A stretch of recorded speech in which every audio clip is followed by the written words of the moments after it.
From the broken ruins of Babylon, this is End of Days Radio. I am your host, Daniel, broadcasting to you from the beautiful, shimmering Emerald City right here in the heart of the Pacific Northwest. Hello, how are you? I'm so glad to see all of you here today. Today's guest is none other than the legendary Alberto Daniel Hill. Alberto Daniel Hill is a writer, hacker, and cryptocurrency expert who is involved in some serious cryptocurrency projects. He is here to discuss his imprisonment and the media manipulation surrounding the event, and everything that has happened since he was last on this show. So, we've got quite a bit to talk about. We're going to have a good time. And why waste time? I'm going to go ahead and dial him up. Let's do this.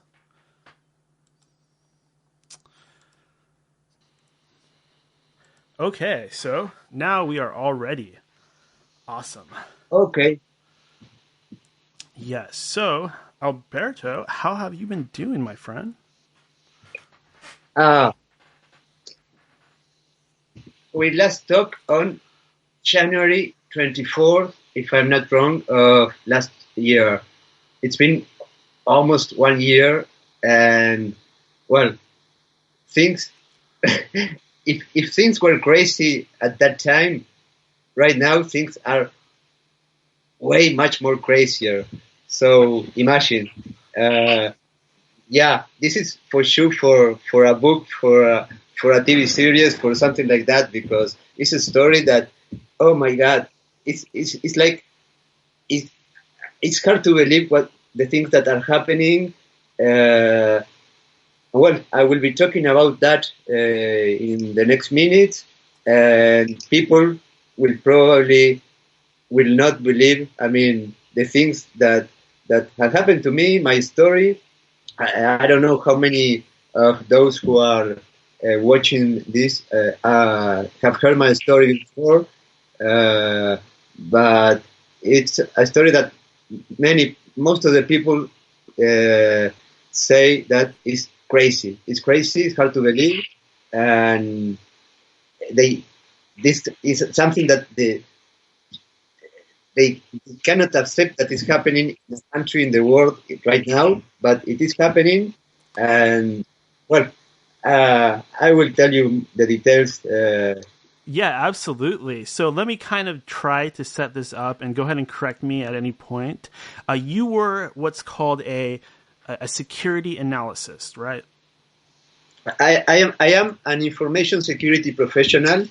Well, I was an information security professional until 2017, when suddenly I appear in the cover of every newspaper in my country. I was breaking news everywhere here, and they start calling me the hacker. Yeah, but the thing is that hacker, in Spanish at least, has two meanings. I mean, it's not like a hacker is somebody who is bad. No, a hacker could be a pirate. I mean, yeah, somebody who is bad, and somebody who has a lot of skills in computers and is able to design secure systems and identify opportunities to improve systems that are already running. So it's not. I mean, I don't mind being called hacker. Most of the people associate the word hacker with something negative. I am proud of it. I'm a hacker, and I'm proud of it. But you're a little bit different than what some people might have an idea of a hacker. You're an ethical hacker. Yeah. Actually, I am the most beloved hacker in the world. This is so great. I mean, everybody loves me, and well, despite all the messages I get in order to hack other people's Facebook and all that, well, no, people really, I don't know, they feel like I don't know, sorry for my story and all the things that I have to live. And well, they are really so good with me. I mean, in Twitter, which is the social network that I use the most, I am surprised that there's nobody that makes bad comments about me, about my situation, or say things that are not appropriate. The only person who has ever insult me, it's not the word, but treat me not very nice, was an actor from the 80s. I don't know if you know who I'm talking about. No. Would you mind sharing that story? That's interesting. The '80s. I'm trying to think of who that could be. Yeah, well, basically, it's a person who, well, after telling me this, you will be blocked. That person will block you. This person was an actor from the 80s. He was part of a TV series which was called Charles in Charge. What? it was it Tony Danza? Scott Baio. Oh, Scott Baio. That's right, Scott Baio. I'm getting him mixed up with the other dude. But yeah, Scott Baio. Oh my God, he was rude to you, huh? Yeah. The thing is that, well, there's in that TV series he worked with another actress who was Nicole Eggert, that later was known for her role in Baywatch. She became very famous because of Baywatch. She was when Pamela Anderson was in Baywatch. She started Baywatch as well. And well, the thing is that there's some issues between them, and this is another story. But Nicole Eggert and I, we are kind of friends. So the thing is that this Nicole, 2 years ago, filed charges because she said that Scott Baio abused her when she was 17. And well, it's all about all legal issues and all things that are crazy. But the thing is that as he associates me as a friend of Nicole and as a hacker, which for most of the people, a hacker, okay, a hacker. What can a hacker do? I mean, this person might be dangerous. I mean, this person might be able to do things that, I don't know, he might be able to know my dirty secrets. So most of the people are kind of, they don't like to have in front of them a hacker. So, well, the thing is that he blocked me. He said so many things about me. He called me, well, that was very funny, that I was a self-proclaimed hacker. Which I don't know, and I thought to myself, oh my God, am I so important that this person who was an actor very famous in the 80s worries so much about me? He spends so much time about me. He writes on the internet about me. He tweets about me, and I mean, I didn't do anything to him. I have never hugged him. I will never hug him. But the thing is that he's the only person who has treated me not in a very nice way. But for me, I don't give up. I mean, it's just for the records, and I just have fun with that. For me, it's funny. I mean. Yeah, I've heard other things about him. I think that he's probably a jerk to a lot of people, so I don't think you're alone there. Sorry? Oh, I've heard things about him, Scott Baio. I've heard that he can be kind of a jerk. You know, a few people that have met him. Yeah.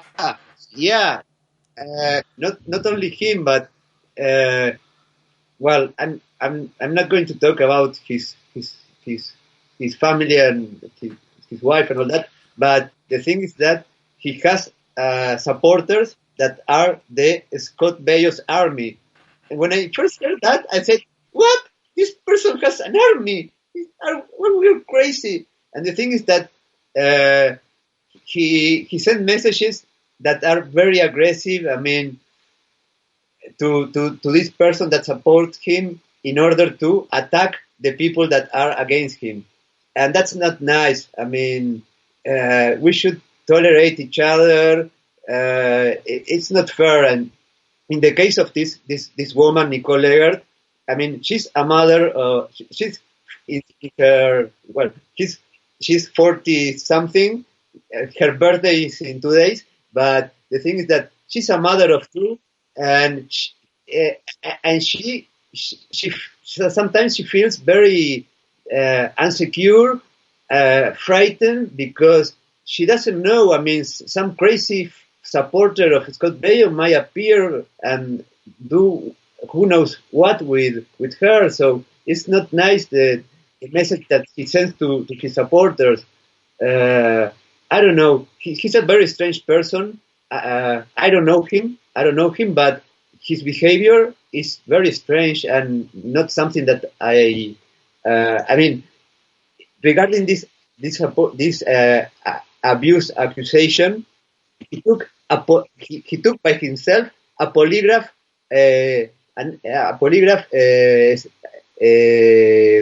analysis, but he bought the polygraph and he ran the analysis himself.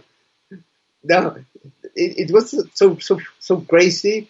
I don't know what's wrong with him, but in his case, I would just shut up, leave Nicole alone, go on with his life, because after all, the things that Nicole has reported has prescribed. He's not going to be prosecuted for anything because those things happened 40 years ago. So why don't he just shut up, say nothing, instead of all these things that only create anger, hate, and so many toxic feelings that are useless. No, that thing I don't understand. It's probably because he was incredibly popular back then, and now he doesn't really seem to have a whole lot going on. A lot of those types, they kind of just get a little bitter, or they get on drugs, or they get involved in these strange sort of hostile situations. Yeah. No, the thing is that, as I told you, I know nothing about his life. I've been learning some things in the past months. For example, in early 2000s, he was going to the Playboy Mansion, and he was bragging that he slept with more than 100 women, or blah blah blah. Which for me, bragging things like that are not something a man would really do. And the thing is that he got expelled from the Playboy Mansion. Nobody gets expelled from the Playboy Mansion, man. Yeah, how does that happen? All they do is have orgies over there. How do you get kicked out of there and Yeah, banned? I mean, yeah, I would have to find out what was the reason. I mean, he's the only person in the world who got expelled from that. I mean, that's so funny. And yeah, I think I agree with you. He was very famous. He had it all, and then after many years, he has no projects. No, I mean, his life is I don't know. It's not the life that he used to have, and well, he probably wants some fame or attention doing this kind of things, but he could be doing other positive things instead of the things that he's doing. His personality is obviously very toxic, from my point of view, of course. Now, let's backtrack a little bit. So, back to Uruguay, you are working as a tech advisor and a security specialist, and you're minding your own business. You have a great job. You're making plenty of money. And somehow things go crazy where you get accused of doing something that would make no sense for somebody like you to do. And it was so bad. Oh, what's that? Sorry, when you were mentioning that, this was part of my ending. No, I love that. I have one myself. I got it around here somewhere. No, continue. You are right. But you're just minding your own business, and you are involved in security, and you have the tools that somebody would have that is involved in security. And because you have these tools, you get labeled some kind of super hacker. Absolutely. Yeah. The thing is, as you said, I was living, I had everything in my life. I had a beautiful relationship with who was my girlfriend. Money was not a problem. I mean, I was making a lot of money, not only because of the security, the security things that I was doing, but because I was working in security as well as in cryptocurrencies, which was a combination that at that time was, wow, it was exploding. And I was able to, it was like I was in the end of the 90s with the .com market, and I was able to do pretty well with the stocks.com. The same happened at that period of time with cryptocurrencies and security, and I was making a lot of money. I was doing pretty well. I was having an ice cream with my girlfriend one Saturday, and the next Saturday I was in a cell, frozen, didn't have no idea of what was going on, and I never returned to my house for 8 months after that. Oh man, that was something that I never expected. Nobody is an experience that nobody expects, and if you're lucky enough to live that, you think, fuck, I won the lottery. I mean, what are the odds of living something like this? I mean, it's crazy. It's crazy. And let me lay this out for you, everybody out there. Alberto worked as an internet security specialist. His job was to strengthen the company he worked for, to strengthen their defenses against hackers. But these people are so stupid, they're so clueless as to what goes on in the security industry that they thought Alberto was a hacker. That's how dumb they are. Absolutely. The thing is, for example, what really happened? Okay, because the Interpol came and knocked down my door, and they execute a search warrant, and they took everything from my house, and I didn't know what's going on. And when they entered my apartment, they were like, "Wow, oh my God, look at this, and what's this, and what's this?" And they were asking me, "What is this?"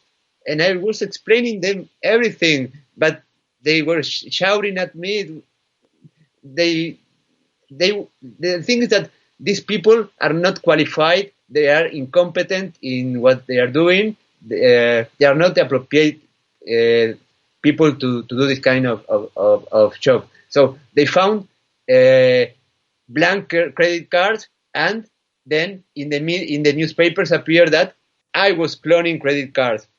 After 2 years and 5 months, how many credit cards, fraudulent credit cards they found? None, because I have never cloned a credit card. The same with all the other things, I mean, that they took from my house. If you see the pictures from the press release of the police, they capture like tons of equipment. and basically for them, they were in a table, very nicely placed, and for them was, wow, we captured a hacker. We are really police. We are really cops. The thing is that, okay, nobody knows that 2 months ago, the judge ordered that everything that was seized, including this, including all these computers that you are seeing here, should be returned to me, because none of them were tools or were result of any crime. So, but they were returned to me. But the thing is that here in Uruguay, in the media, nobody knows that. For the record, I am the person of 2017 that was a cyber terrorist that had all those things, that was the worst criminal in the world. But they don't know that things that are happening, that are proving that I am not at all the person they painted in that moment. And it's my understanding that within the last week, you actually finally left Uruguay for good? Well, I am very lucky that no, I cannot leave Uruguay for good because of the process that is still ongoing. But I got a job offer that I took that is regarding to a financial company that is based in Venezuela and is one of the 16 cryptocurrency companies that is allowed to trade with the cryptocurrency, the Petro, which is the cryptocurrency of the government of Venezuela. So I was offered the position of Chief Information Security Officer for this financial company, which has ATMs with cryptocurrencies all over Venezuela. I mean, it's a huge project that is going to also expand in the rest of South America. And well, yeah, I'm going to Venezuela from time to time, but I will be coming back to Uruguay, and I will be working from here most of the time, but traveling on a regular basis to Venezuela and to other countries where these things are being implemented, which is a very, I mean, imagine security and cryptocurrencies. Yeah, it's a dream job for me. And when we last spoke, you were in the process, I believe, of trying to get them to give up the server. Is that correct? They wouldn't give your side access to everything, including the server where the hack supposedly took place? Yeah, the thing is that server is disappeared. There is no server. And that is something that really upsets me a lot, because you know what? Let me tell you. You know what the evidence that they have is?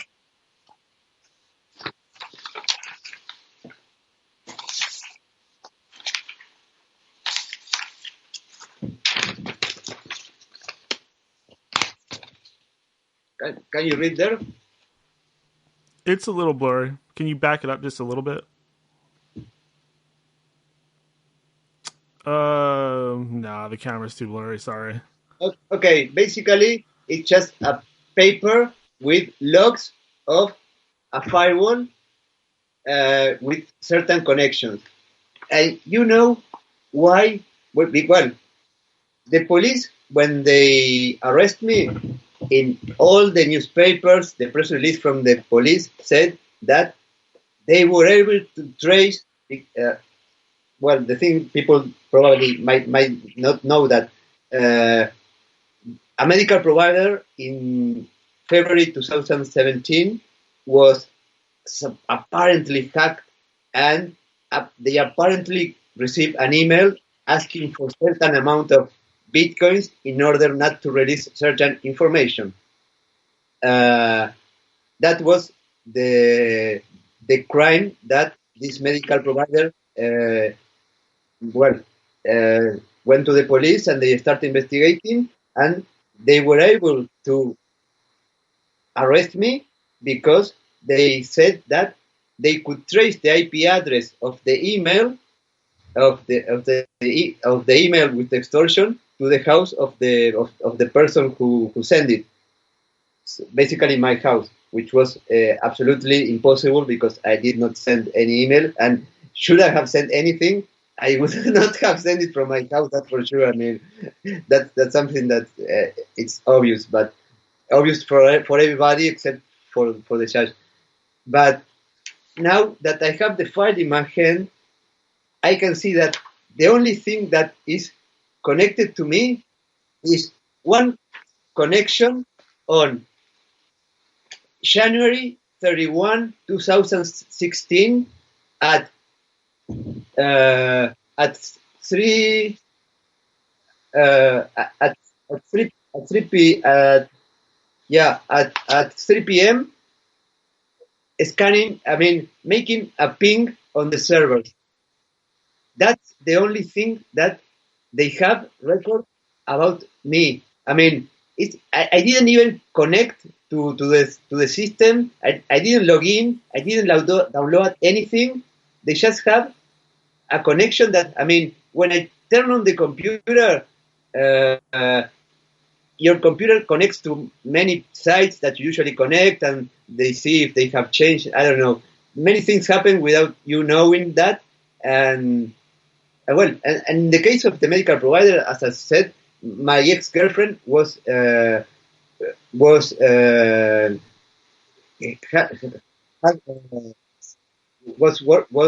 mean, was part of that system.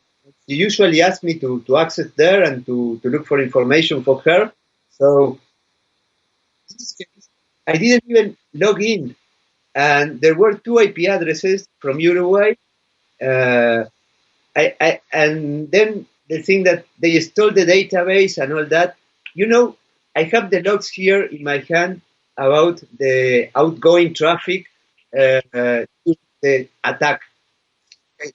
What's the size of a database of a medical provider with including everything, financial information, anything? Well, I don't know. We're probably talking about terabytes of information. I have no idea.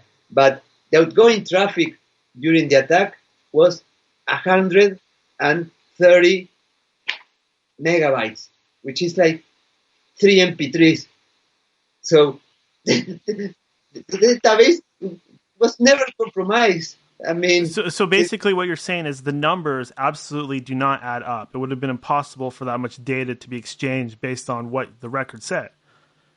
Exactly. That's something that they never. I mean, it's something that for me is so obvious that that the supposed attack. Okay, I don't know. I have this which I cannot verify. Going to the server and analyzing the logs from the server actually, because the server is they didn't keep the server, but this is not consistent with an attack of the way they picture it.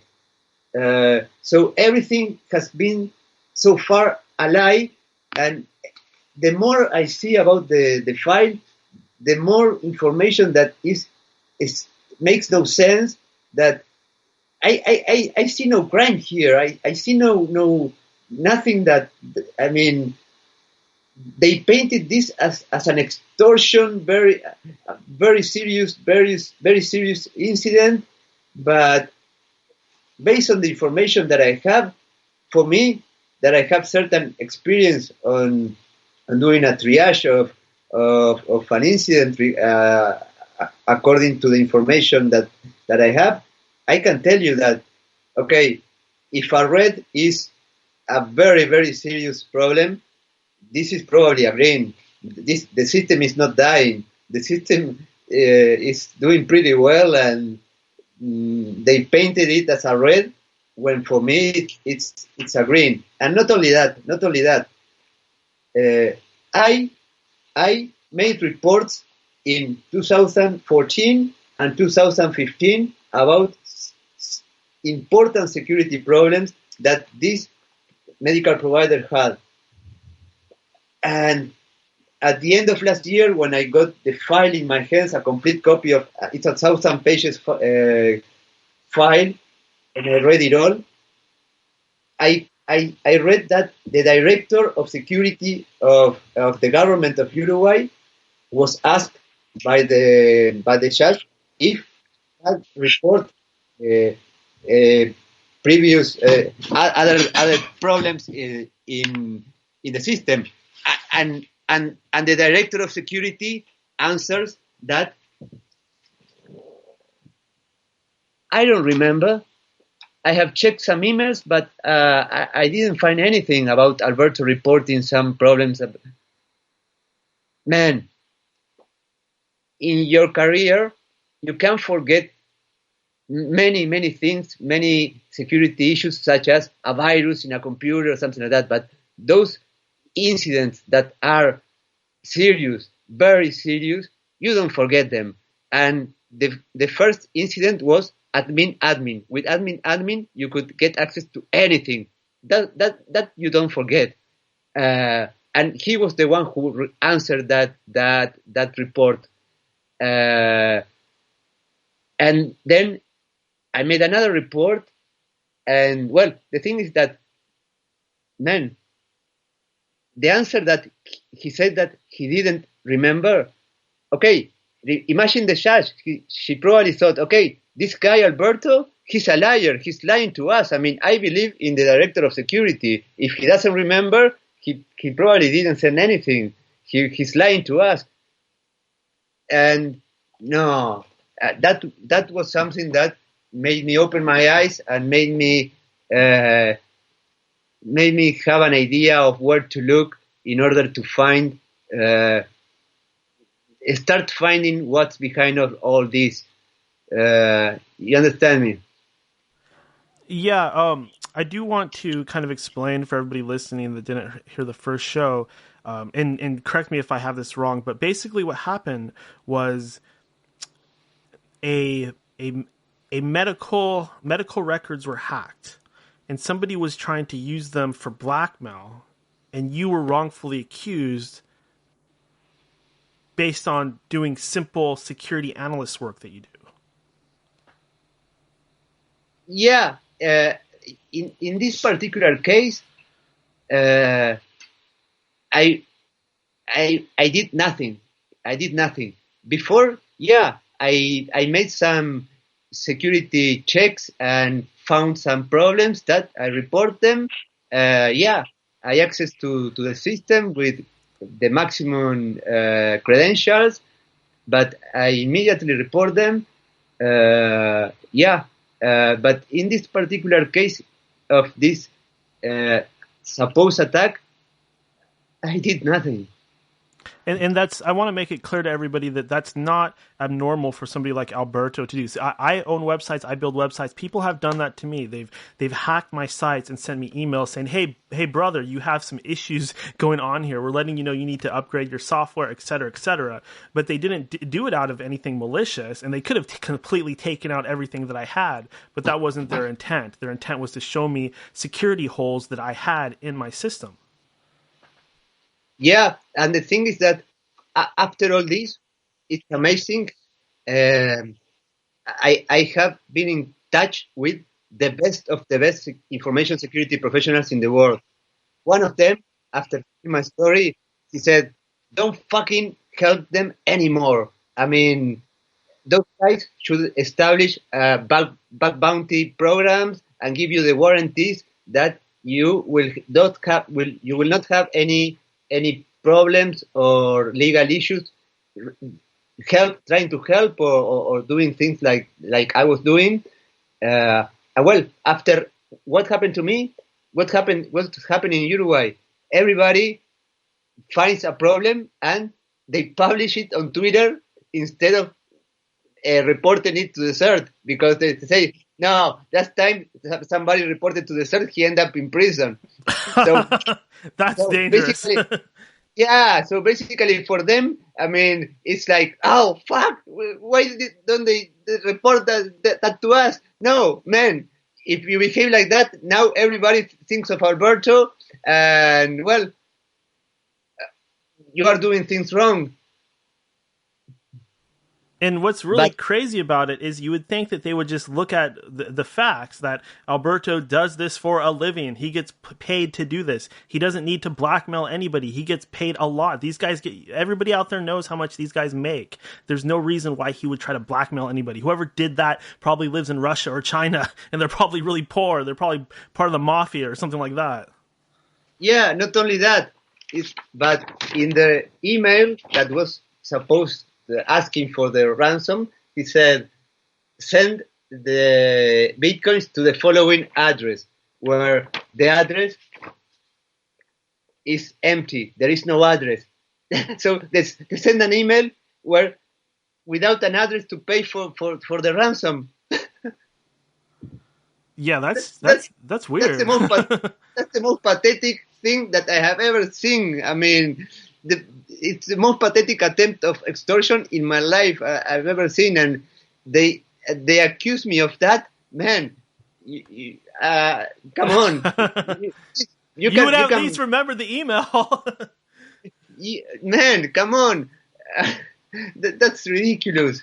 That's something that it's something that it was made by somebody who is amateur, who doesn't understand much about anything, or I don't know, or something is this. For me, one thing is clear: things are not like they were painted that they were. I mean, the reality differs from what the things that we were told, and well, from everything. I mean, it's different. Something else is behind this. Something else happened. I have my doubts about the attack of the server, of stealing the database, of the ransomware. Alberto, basically what you are getting at in the here and now is that you feel that this may have been some kind of elaborate setup. Yeah. But imagine, a month after this happened, 16 people from that medical provider were sent to prison because of fraud. They were making some movements of money that were fraudulent, and they were sent to prison. How about this being an excellent opportunity to kind of get rid of the servers with the financial information, or with certain information that might compromise these people? I don't know. Just that would be an strategy to do. I mean, how do we do that? We create an attack, but it's pathetic. The attack, the ransom is really bad. I mean, they should have put a little bit more of brain in that, and well, thanks to that, they can maybe justify that the server disappeared with all the information about all that. Yeah, the thing is, if they did put an email in there, that's one more server and one more computer, because obviously that email address would have been looked at. So I think that you're onto something. The fact that they did not include the email means that they did not want anyone to look too much into it and perhaps find out that it was faked from the start. Yeah, because, for example, my equipment was saved for 2 years and 3 months. Another guy who was also his IP appeared there, and they seized his computer and cellular, the same. But the evidence is in the servers. They should have kept the servers locked.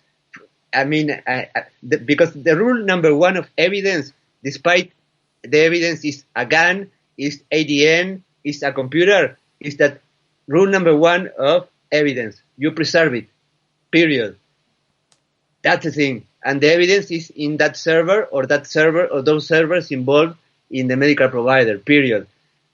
I have some friends who are drug dealers from prison that, well, they had charges on drugs, and the drugs were not were kept. The drugs that they seized from them were kept, and they were able to ask for analyze the drugs in order to see what kind of product it was, to get a reduced to get a reduced sentence. But why were they able to do that? Because they didn't. They kept the drugs.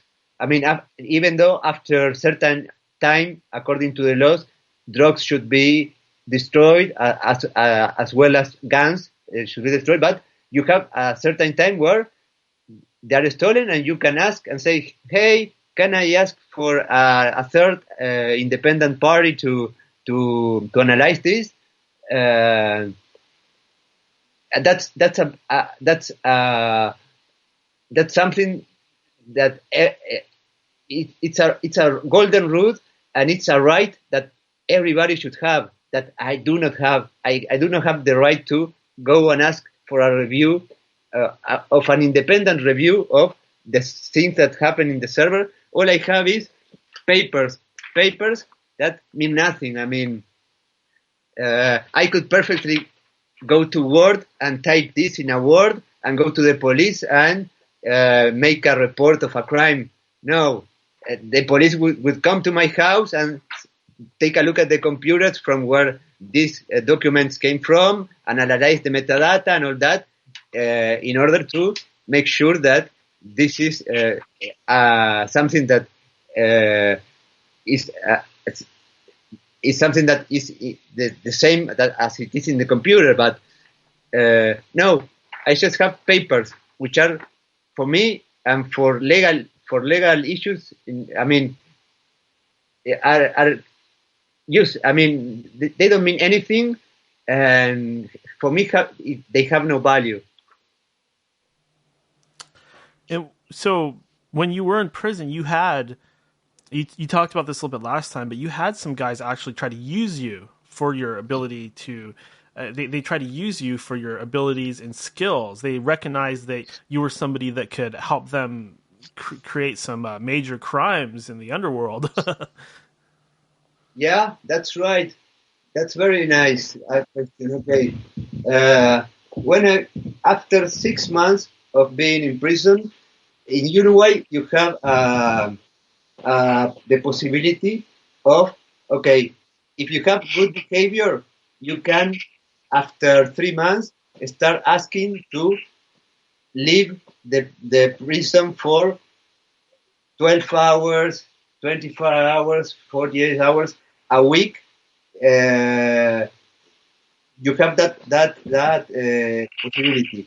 Well, I was sent to prison basically because this case wasn't supposed to be to serve time in prison for this, because the judge thought that it was very the probability of me escaping was very high, and that I had high skills of information security, that I could alter the process that was ongoing. Okay.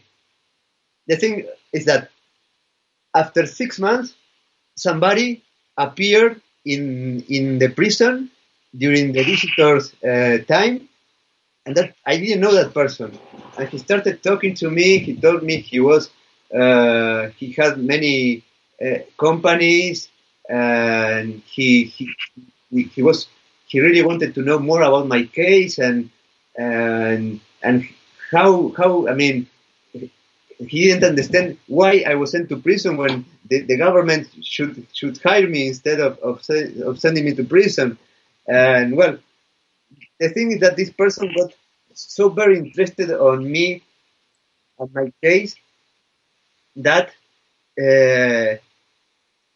in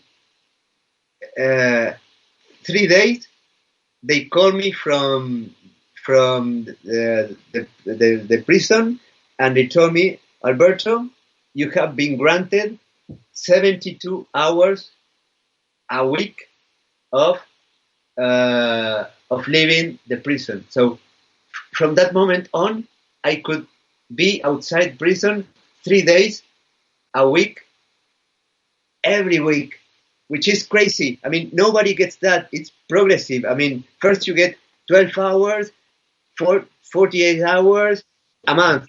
Then the next month you get a little bit more, but nobody gets the maximum at the first. So in the prison, they pick up the phone and they call the judge and they ask her, hey, is this correct? I mean, we have never seen something like this. It's like 72 hours a week.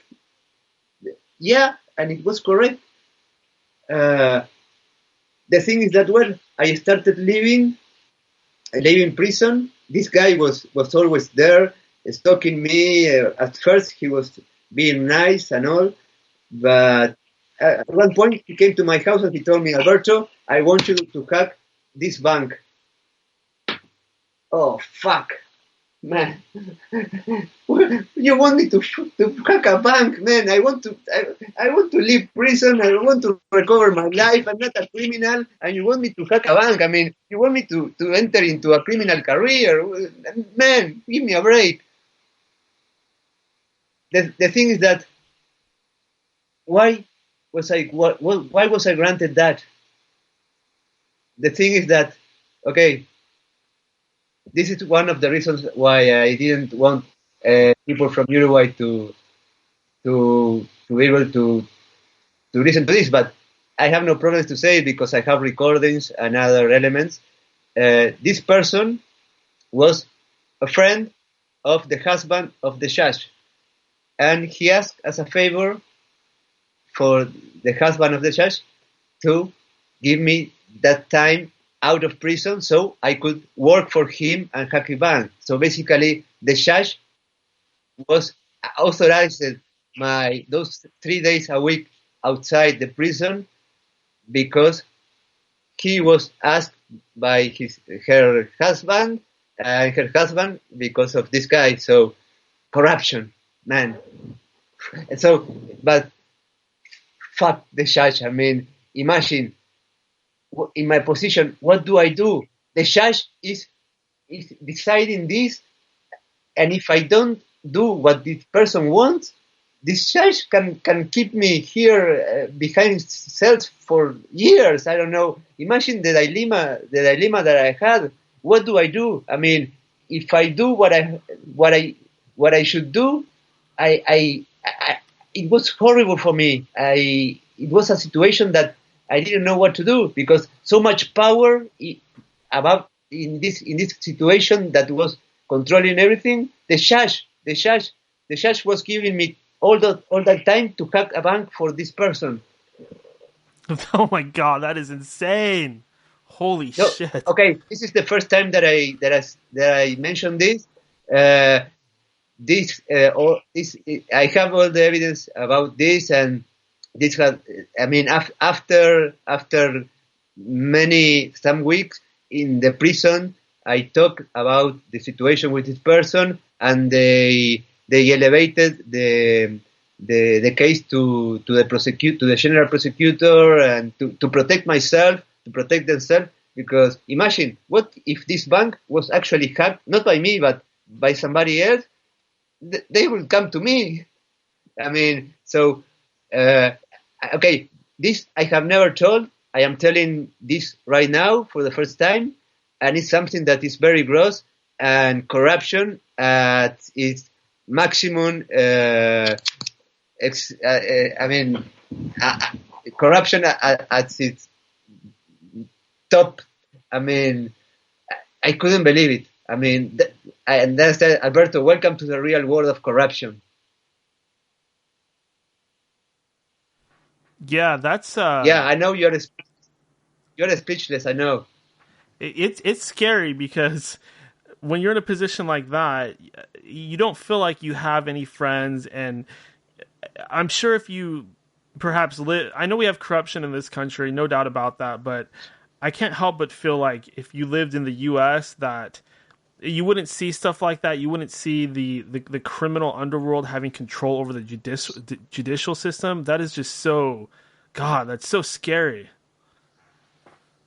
Yeah, and for me, it was really a situation where the I I, I didn't know what to do because I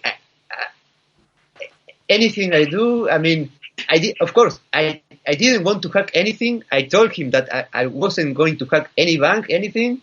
But on the other hand, okay, if I don't help this person, not only that, is that this person also needed the money from the bank because he had serious financial problems and he asked money from, how do you say when you ask money from people not from a bank and they outside the system and then they go and break your legs first Loan and shark. then they go, yeah, that's right.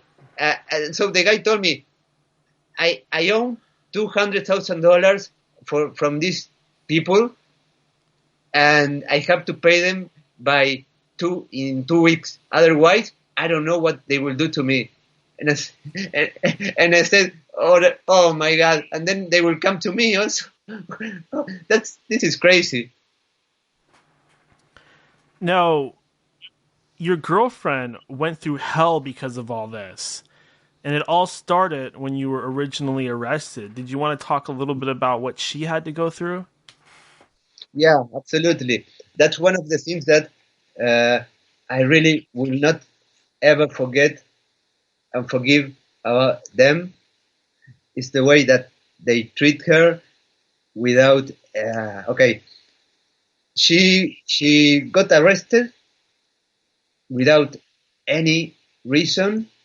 She was interrogated in a very I mean, psychologically, they destroyed her. I mean, they were using techniques that were normally used to break serial killers or drug dealers or people that have a profile that is very complicated and related to a criminal life. But they were using those tools for who was a girl that had a problem in her life that she had a beautiful heart. I mean, she had I mean, she's a beautiful person, and they told her things such as, okay, Alberto has just confessed, and you know what? Alberto said that you were the master brain behind all this. Uh, that, and then they told her, okay, we are going to call your shop, your company, and you are going to lose your job.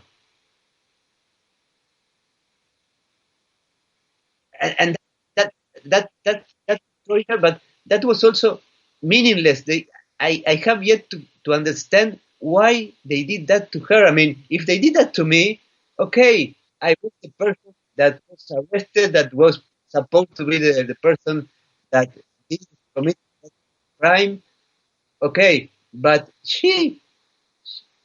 it's like, I think that when you arrest somebody, you should make a profile of the person that you are arresting and know who you are in front of. I mean, if you are in front of somebody who is using drugs all over the world, or somebody who the only thing that does is to plant, I don't know, to plant flowers in spring. And well, they really destroyed her, and after after more than a year of this experience, she told me that she was having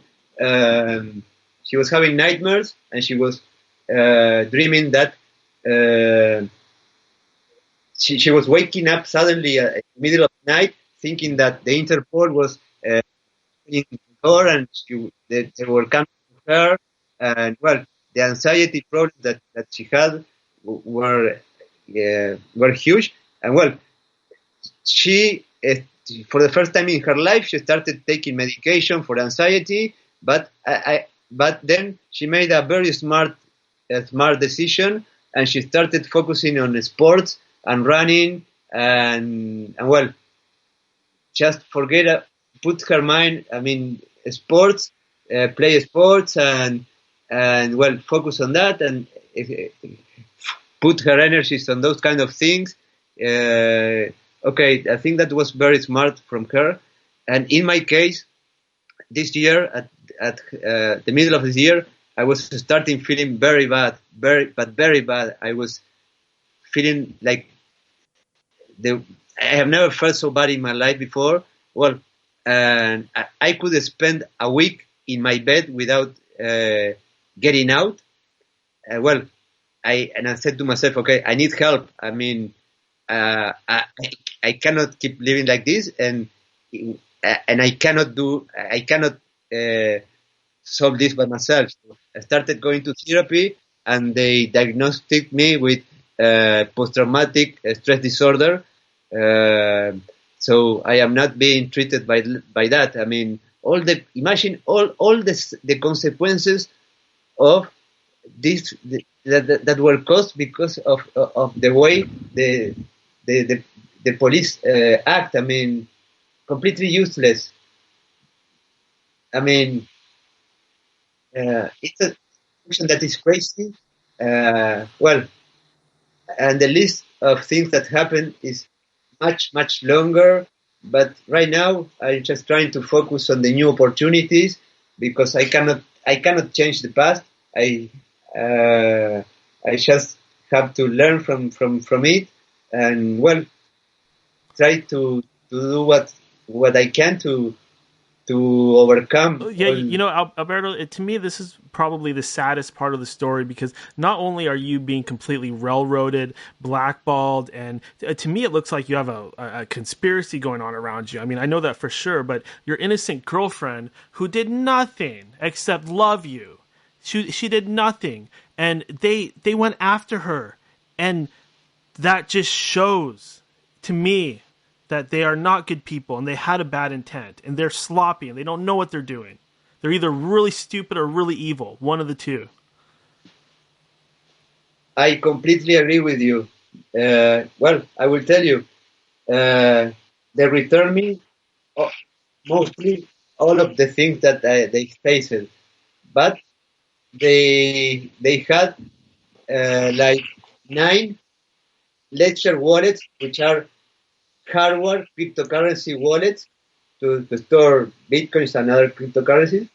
And when they were going to give it them back to me, actually only one of them I had stored cryptocurrencies.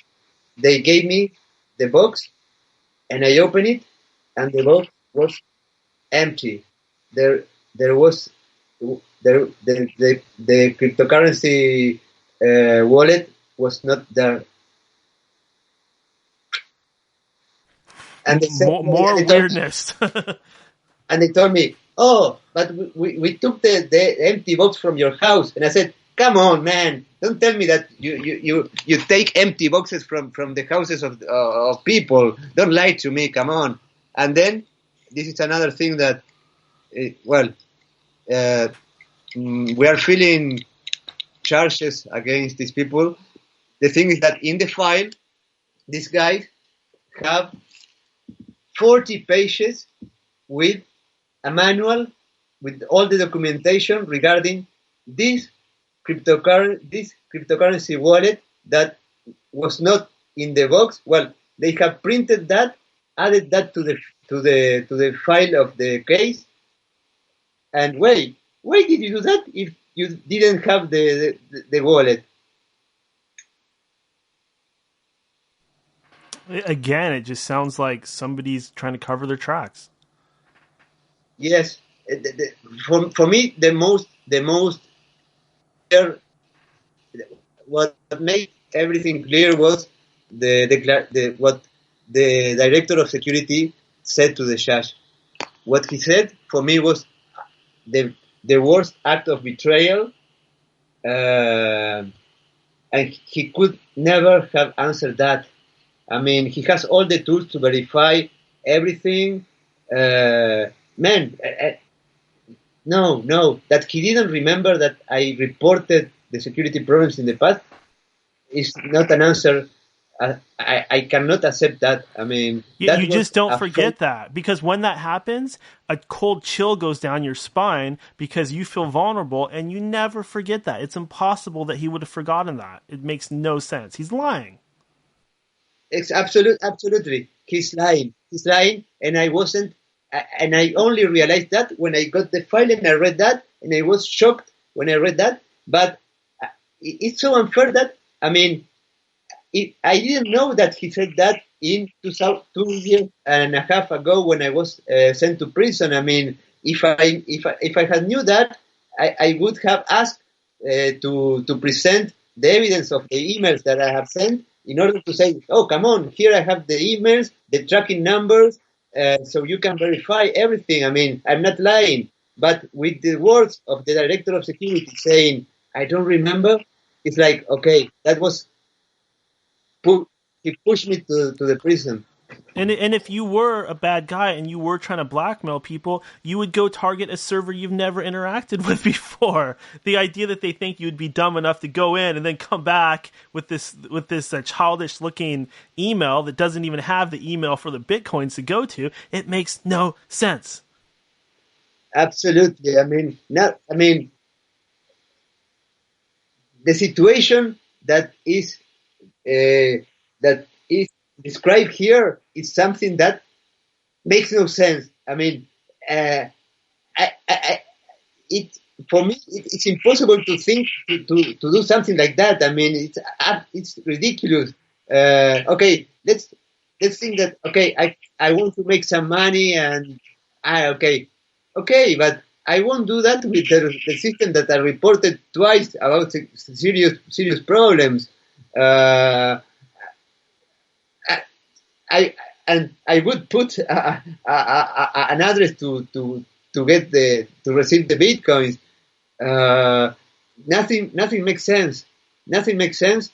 And I didn't need anything of that. My life was perfect.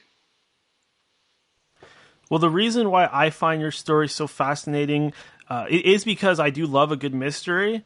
And your story is full of so many different things to think about, to mentally chew on, to look at, that I don't see how this cannot be a movie someday. It has to be. Especially with the prison stuff. That is just, oh my God, that would be great for a movie. Wow. That's something that the images of, oh my God. Those I can already see that in a movie, and they are awesome. I mean, it's an unbelievable situation, experience. Oh my God. Oh, prison. Oh man. I can't believe I spent 8 months in prison. Yeah, and you're not a criminal. You're not a hardened guy. You were, a guy that's into computers and stuff like that. And you got thrust into this world of people that are just, bad people, killers, and people that are just soulless and the worst types. And you made it out. Yeah. You made it out. That's good. Yeah. But one thing that is already proven is that, for example, if you don't have your values clear, your ethics are not, if you are not a person who has developed certain, you don't have clear certain things in your life, you go to an environment like that and you end up being a criminal. I mean, me, for a computer guy, without having certain things clear, my values, my ethics, everything, I go there and I can, in a matter of 2 days, I can be talking and planning some things with another guy, because every day people were coming to me asking me, hey Alberto, is there any kind of shop we can do with computers, ATMs or something like that? I mean, every day they were coming to me because they wanted to be part of the Alberto. crime. It's like you had the devil in the prison with you. That's what it's like. You had the devil trying to tempt you in there. Yeah, but the thing is that the devil is too late. I mean, I have already. I know who I am. I know what I want. I know what I do and what I don't do. So I'm sorry for the devil, but I won't change no matter how pressure or the environment they put me in. That won't change the person that I am. I mean, I am somebody who is not a person who is going to commit a crime, no matter he's surrounded by 100 millions of criminals and well, so many temptations, no, of making a lot of money easily, and well, but it's not the life. It's not my life. It's not what I will ever do. That's me. But on the other hand, if you are maybe younger, well, you will probably become another criminal.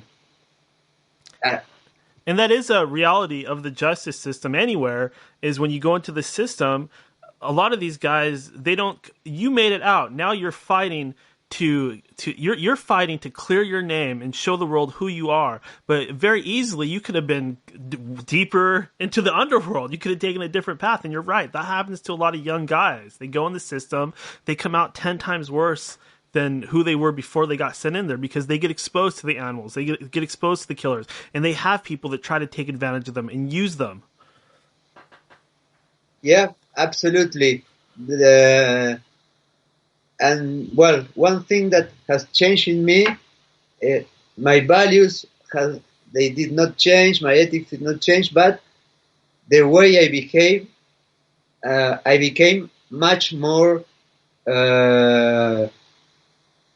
I mean, in my life now, I behave in a way that, okay, I share the less information that I as few information as I can. I don't want to. I mean, before, if I found a problem, my main concern was to solve the problem, because that problem would probably be involving a lot of people. For example, in a medical provider, why did I report those problems? Because hundreds of thousands of people would eventually be damaged if somebody bad exploit those problems. Well, now I find security problems. Okay, I have to think about myself. That's sad, but okay, I just keep the problems that I find to myself, and I'm not going after trying to solve those issues for the benefits of people that I don't know, but that thing that I was forced to change and be in this way, because otherwise I would end up in the same trouble. And Alberto, I do have a question that I wanted to play. Let's see if I can't get this pulled up properly. Hi, Alberto. It's Nicole Eggert. And I first wanted to say how proud I am of you for continuing to fight after everything you've been through, and that I'm so sorry that you had to go through all of this in your life. And my question to you would be, where do you begin to improve and change such a complicated system when you're really only one guy fighting against such a large force? And apparently it does need to be changed, but it seems like such a tedious process. So I'm just curious as to how you begin and how you stay motivated. I'm just a shigano everywhere I go.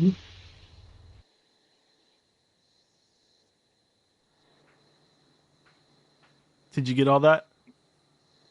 No. Could you even hear that at all? No. Oh my God, I thought you were hearing it. Hold on, let me adjust something real quick and give it another go. I apologize. Okay. Let's see here. I know the people out there could hear it, but I do have a little trick I can do. Hi, Alberto. It's Nicole Eggert. And I first wanted to say how proud I am of you for continuing to fight after everything you've been through, and that I'm so sorry that you had to go through all of this in your life. And my question to you would be, where do you begin to improve and change such a complicated system? Okay, I heard up really to the only part one where guy she was proud of me. Against such a large force, and apparently it does need to be changed, but it seems like such a tedious process. So I'm just curious as to how you begin and how you stay motivated to keep fighting. Did you get it that time? No, I heard only until the part where she said that she was proud of me, but hold on a second. Okay. Well, you sent it to me, so play it back for yourself and then answer. Man, come on. That's not supposed to be like this. Okay.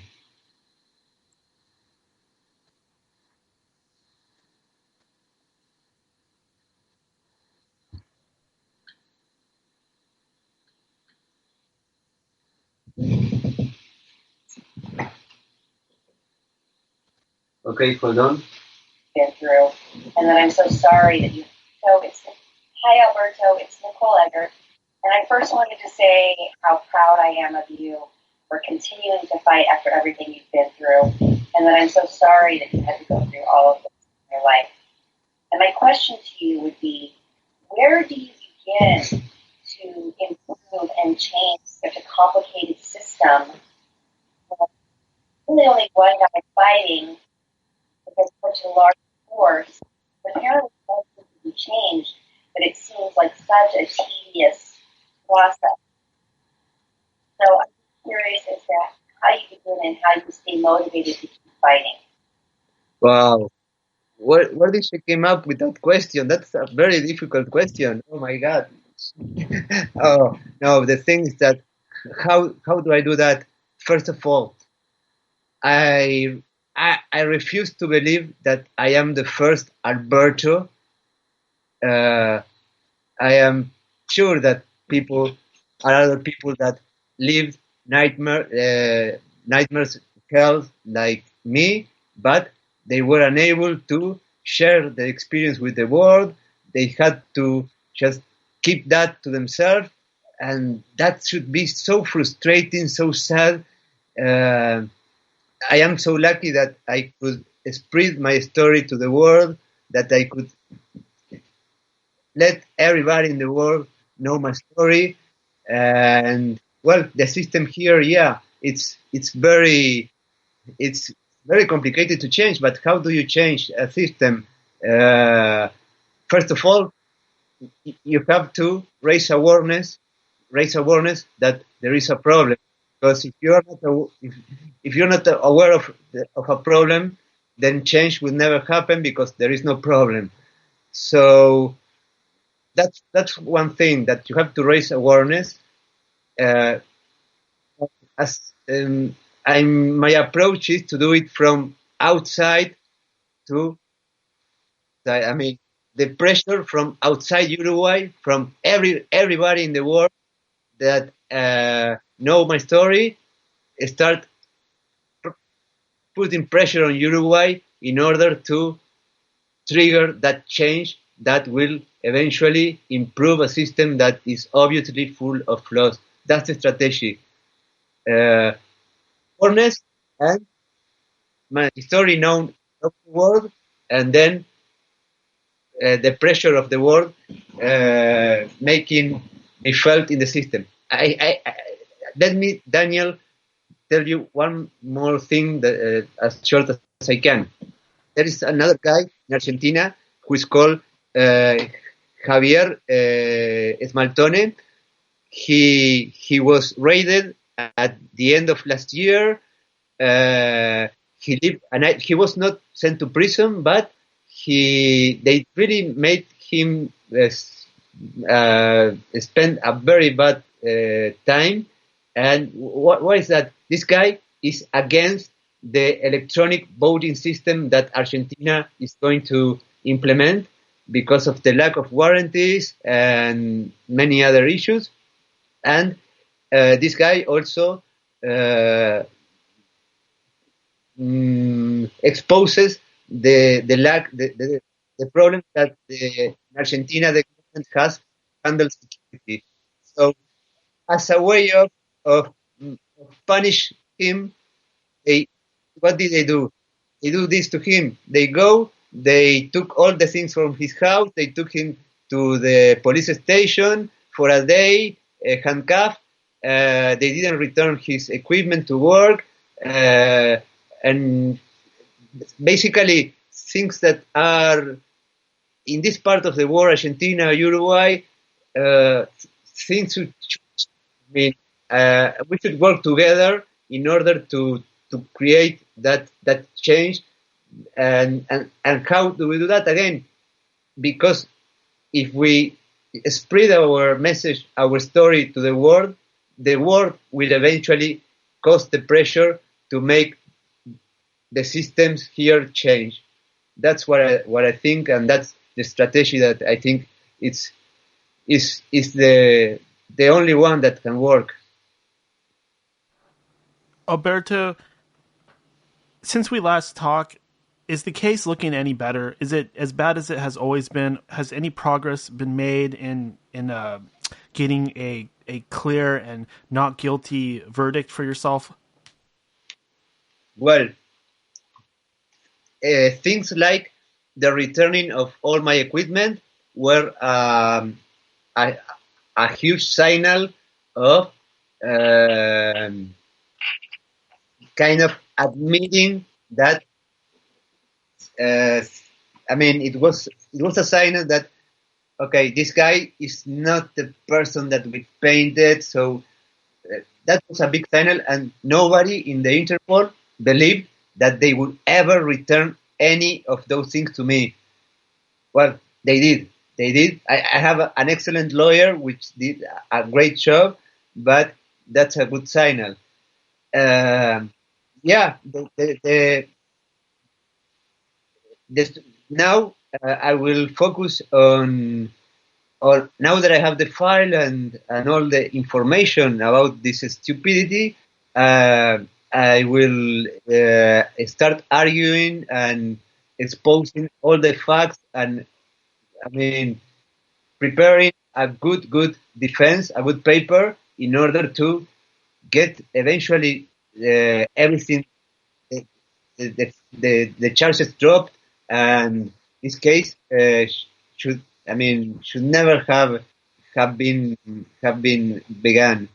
Yeah, I think I'm pretty positive about this. It's going to take time. I mean, it's been 2.5 years since I got arrested, and things are slow, but okay. I am positive. I am lucky to be able to have a good lawyer, to have the resources to be able to have the support of everybody in the world, in the infosec in the infosec community. So I think that I'm doing my homework in order to get things clarified. And I did keep you a little bit long this evening, but I do want, before we go, I do want to open things up for you one more time, Alberto, and go ahead and let you have the podium and let you say whatever you would like to say to my audience out there. And also feel free to go ahead, as per usual, follow that up with anything you would like to announce, talk about, or plug. Okay. First of all, this videocast, not podcast, the end of the day's radio, which should be TV or something like that. I love it because of truth. Truth is not what we read on the newspapers. Truth is not what it's shown on TV.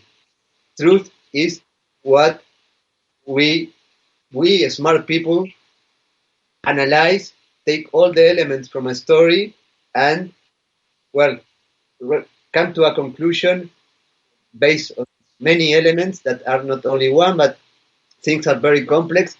And well, and in my case, truth is complicated. But I think I am in the direction of finding what the truth is. So this podcast is really wonderful regarding that. And I am very happy that you found my story amazing, that you think my story should be on a TV show on a TV series. Now that Mr. Robot is over, maybe Mr. Alberto. So many parallels between Mr. Robot and your story.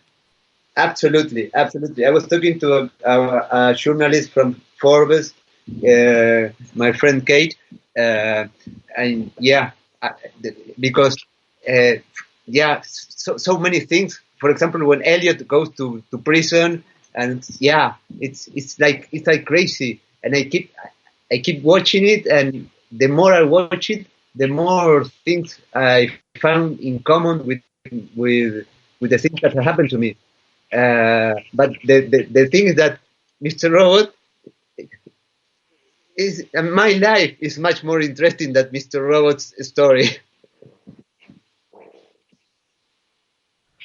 Because it's real. Yeah, it's real. It's real, and it's a person like anybody, like anyone, who just from one day to another, without expecting anything, without having, I mean, from one day to another, he was found in a situation he never expected, he never thought he would live, and well, and he had to survive and to get out of that situation and to get out of the worst moment of his life, the worst scenarios, something that he was not prepared. He was not prepared for that. I mean, I was not prepared to be in prison, and from one day to another, I was with like 13 people in a cell, and the profile of those people were surely not like my profile. So I had to adapt myself to that to survive, and well, day by day, work on the mental element is a key. I mean,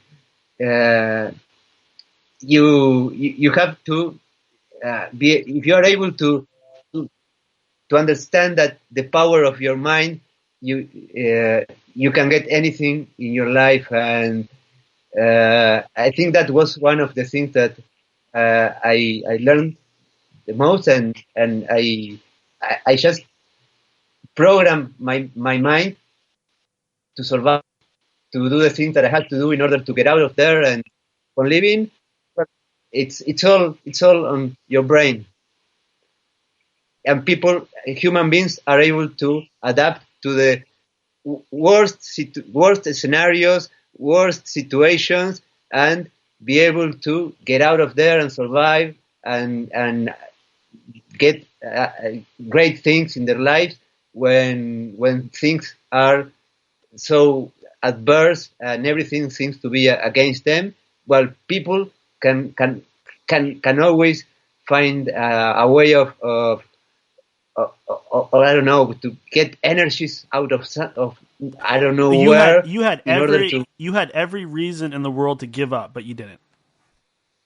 Yeah, I mean, for me, the easiest thing would have been to throw the towel after a few days and,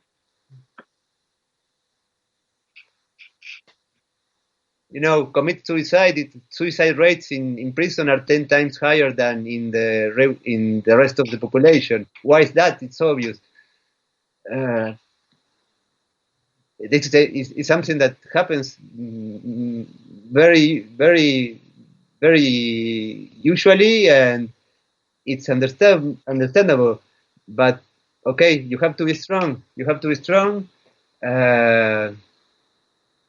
Well, uh, I, I I really would like to eventually, despite of the outcome of this process and everything, to inspire other people. As many people from all over the world have told me that my story inspired them. Well, I want to, and I was so so happy to hear about that. I mean, I could inspire people, one person, and then two people, three. Wow. Well, okay. If I'm able to inspire people with my story, okay, I will try to keep doing that and use my story as something that can help other people so they can cope with situations that I like. I doubt, because a situation like mine is unique, and and the rights for the movie are sold. So it's unique. But situations hard in life, yeah, I want to inspire them and send them the message that if I could do it, you can do it also. Everybody can. We all can do it. You just want to. You just need to be have the determination to do it. That's it. I love that. And what do we have to plug? Darknet Diaries. What else? Sorry. Oh, we want to plug darknetdiaries.net. Yeah. To hear my full story, you have to connect to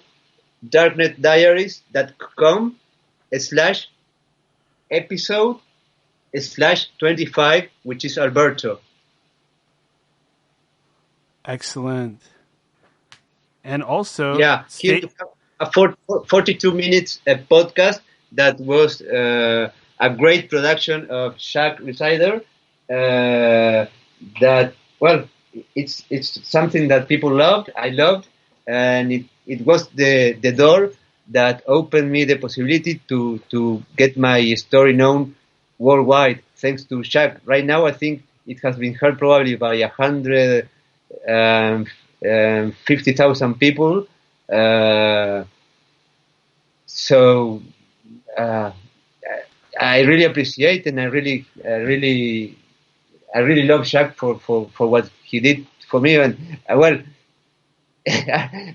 I was surfing the net, and I found this. I don't know if it was his Twitter account, and his tagline or his bio said, "Okay, tell me a good hacker story."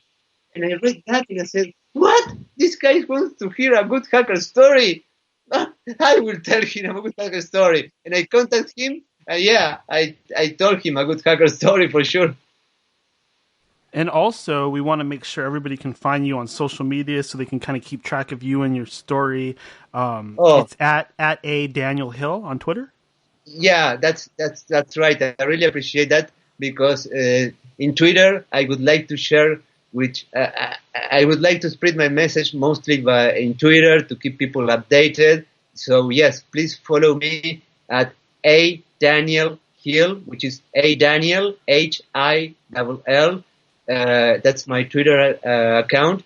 Or if you go to albertohill.com, then you will have the link to my Twitter, my Instagram, my LinkedIn, and all my social media accounts. But I use Twitter the most, so please follow me on Twitter in order to keep updated on my case and everything that's going on. But many things are going to happen soon, and well, good things I expect, and positive. And hopefully, we get a good verdict on the case, and we have you on here a third time to celebrate. Yeah, I will be here for a third time. No wonder, that's for sure. Heck yeah. All right, Alberto. I appreciate you coming on again. I appreciate your support of everything I'm doing, and I will continue to support you. Thank you once again. I had a great time. You have a good night, my friend. Thank you, Daniel. Thank you very much. I really appreciate your help and everything. Thank you, my friend. Good night. Okay, and that was Alberto Daniel Hill. Very fun interview. And we're going to go ahead and take a little bit of a break. I'm just going to check on the chat, make sure everybody is doing all right in there. Okay, excellent. And I'm going to go ahead and go to break because we do need to take a break every so often. I got to use the potty, so bear with me while I find some music to play. Sometimes it takes me a second because I forget where I put it, but I know it's in here somewhere. Let's see here. Da-da-da, da-da-da. Looking for where I put our buddy Al's music. I know I put it in a folder somewhere. I actually meant to play some stuff by Todd, but I freaking forgot it again. Sorry, buddy. Just forgot it again. Left it on my other computer. I didn't transfer it in time. But we do have plenty of music to play. If I can just freaking find it. What the hell? What's wrong with you, Daniel? What's wrong with you? All these folders are full of nothing. You know what? I have some of my crappy music to play. Why don't we just start off with that?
and welcome back to the End of Days. End of Days Radio. End of Days Radio.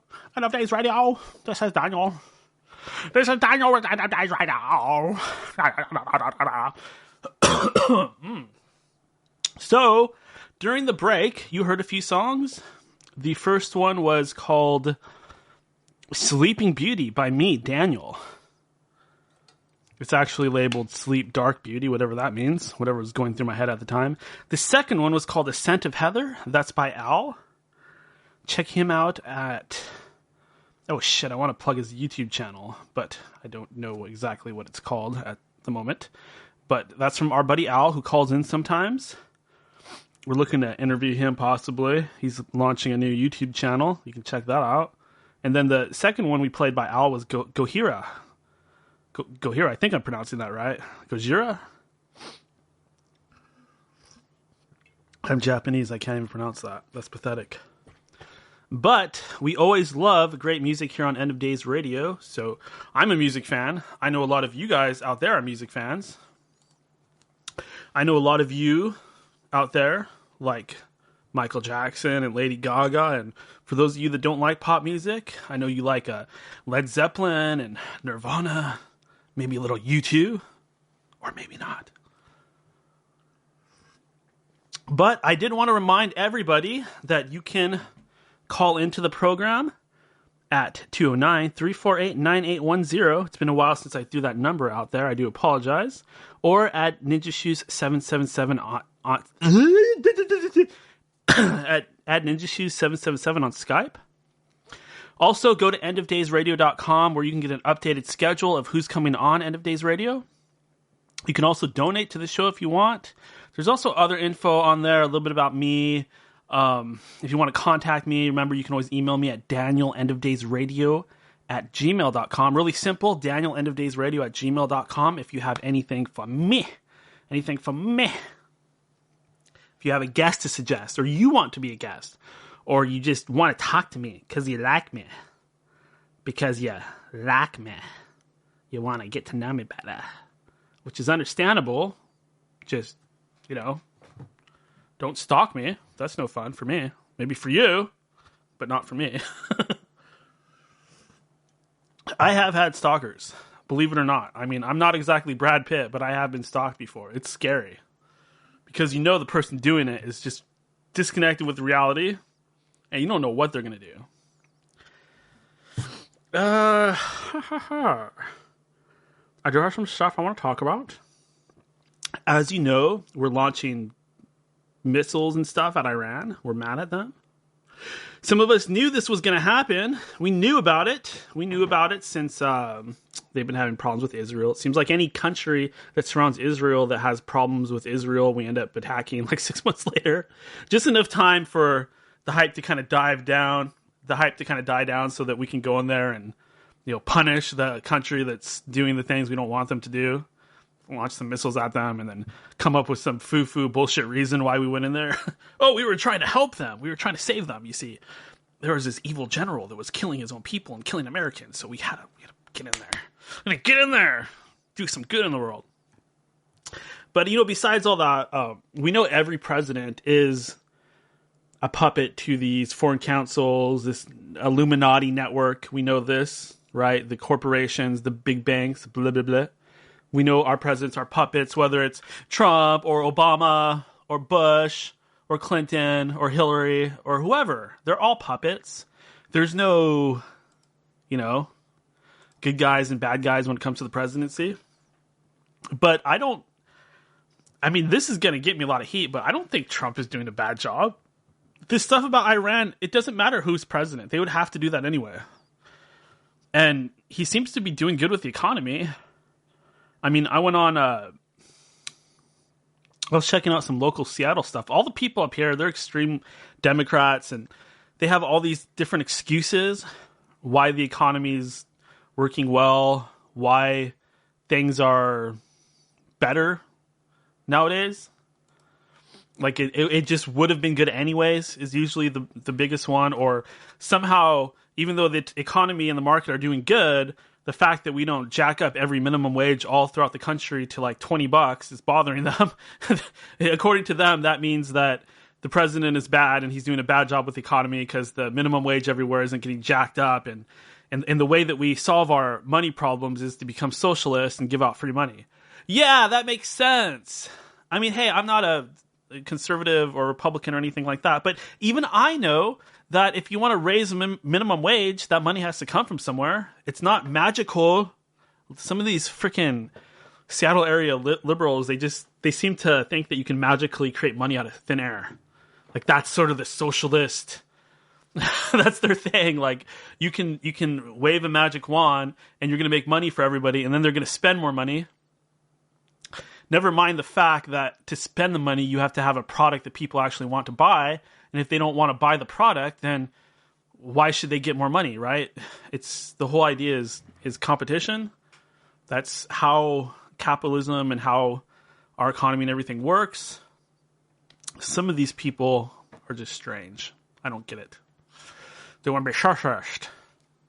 They blame the old rich white man on all of their problems, and somehow if we become socialists, that all those problems are going to go away and we're magically going to be happy because everybody's going to be more equal. Never mind the fact that we will have no sort of industry or anything like that, and everybody will just end up being poor as long as we can print money. We're already doing that. But enough of that. In other news, Meghan and Prince Harry are defecting. They're saying, fuck this shit. It's boring. We want to do something else. We want to go and star in movies, and we want to be involved in things that are actually fun and not boring, like having to go to public things that the royals have to do. What's going on, Daniel? Hey there, buddy. How you doing, my man? I'm doing great. How are you doing? Fantastic. I'm doing all right. You know, it's winter. Just all right? Well, it's winter. That was your entrance music, Todd. Doing all right. Not feeling too good myself. Doing all right. Yeah. Doing all right. Oh, yeah, baby. Yeah. Doing all right. Yeah. I'm feeling all right. Ooh, you hit that one good. I'm not feeling too good myself. Oh, yeah. It's the end of days. Gonna do it over again. The end of days. What's his name did that song, Feeling All Right? It was fantastic. What was that singer? I don't know. I'd have to look that one up. But big chubby guy from the 70s. Like, huge dude sweating. And did you see that? Back in the 70s. Did you see that picture of Bono? Recent one? Yeah, the one where he's like, oh man, if I could find it on the internet. It looks like they're hiding it. No, I try not to look at pictures of Bono. I'm not a big Bono fan. Well, there's a picture of him. I'll just describe it because I'm sure they've scrubbed the internet for this picture, but I guess he's partying on Epstein Island, and he has these two young girls in bikinis on his lap. Like, they look like they're about 14 years old, and they're sitting on his freaking lap like he's Santa Claus. Wow. Now, please send me that picture, yeah. And he was on the flight list for Epstein Island, one of their flight lists that, I don't know if it's real or not. Bono was? Wow, Bono too, huh? Well, you remember there was this thing where all the iPhones, they had a U2 album forced on their phones, and the album art was two men kissing. I think I remember that, yeah, and it came to everyone's phone without permission. Yeah, without permission. It was just forced free, right up front. Free album. Yeah, they free made album. it. I remember they made it sound like, look what we just gave you. We gave you something free and awesome. You should thank us. No, you took up space on my phone for something that I don't want. I don't like you two. You two can fucking blow me. I remember that. It tripped me out. I played that song about 2 or 3 times and went, wow, that's weird, man. U2 is like the evil Black Sabbath. If Black Sabbath had an evil clone that was trying to just destroy everything. Yeah, I don't know. I know Bono supposedly did all that Live Aid stuff, and tries to help the Africans, but keeps most Black of the Sabbath had Sabbath Bloody Sabbath, and U2 had charity money. Sunday Bloody Sunday. Yeah, a little different. When U2 put out their record, that was when Ireland and England were still going at it. Yeah, that actually refers to an actual. I should correct myself. That refers to an actual bombing. Yeah, and the struggle between Ireland and England and the IRA, the original groups. IRA, the Irish Republican Army, which was crazy. Yep. I mean, that whole thing. When do we ever hear about that in the media or in movies or anything? I saw like one movie about it, but other than that whole IRA thing, you don't really, no one talks about it. Well, and then around that time, Sinead O'Connor, remember she got on MTV because she was huge and she ripped a picture of the Pope. No, remember that? I vaguely, something like that. She was playing live because Saturday Night Live was live. And at the end of her number one song, she pulled out a picture of the Pope and ripped it in half. Her career was over after that. We got to get you a webcam, Todd. Yeah. Al's got one going over there now. Then we could really get you on the show here. Get you some real presents. Get us some what? Get you some real presents. You know what they say? Yeah. Video killed the radio star. My voice isn't enough, huh? No. Is my voice just enough, or do you want to see video too?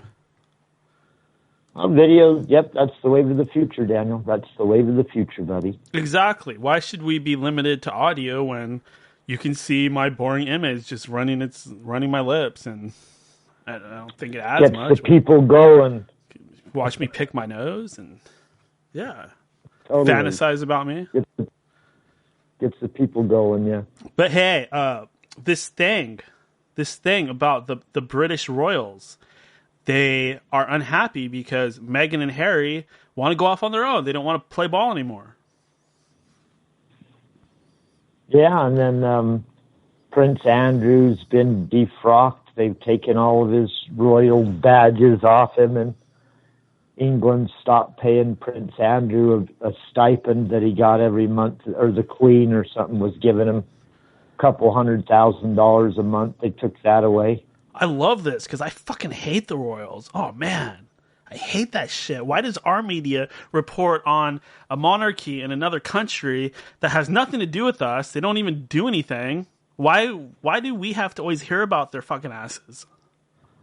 I look over at England and go, why does England love these people? They don't. Sit on top of their country, don't do anything for them, really, but they just live in giant castles, and England just sits there and goes, they're the royals.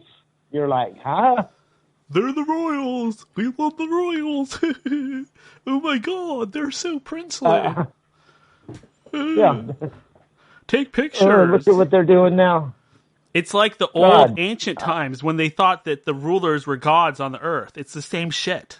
They're not gods. They're people. Yeah, they bring the pharaoh down the street with thousands of people while guys are carrying him up on a golden platform. What does that say?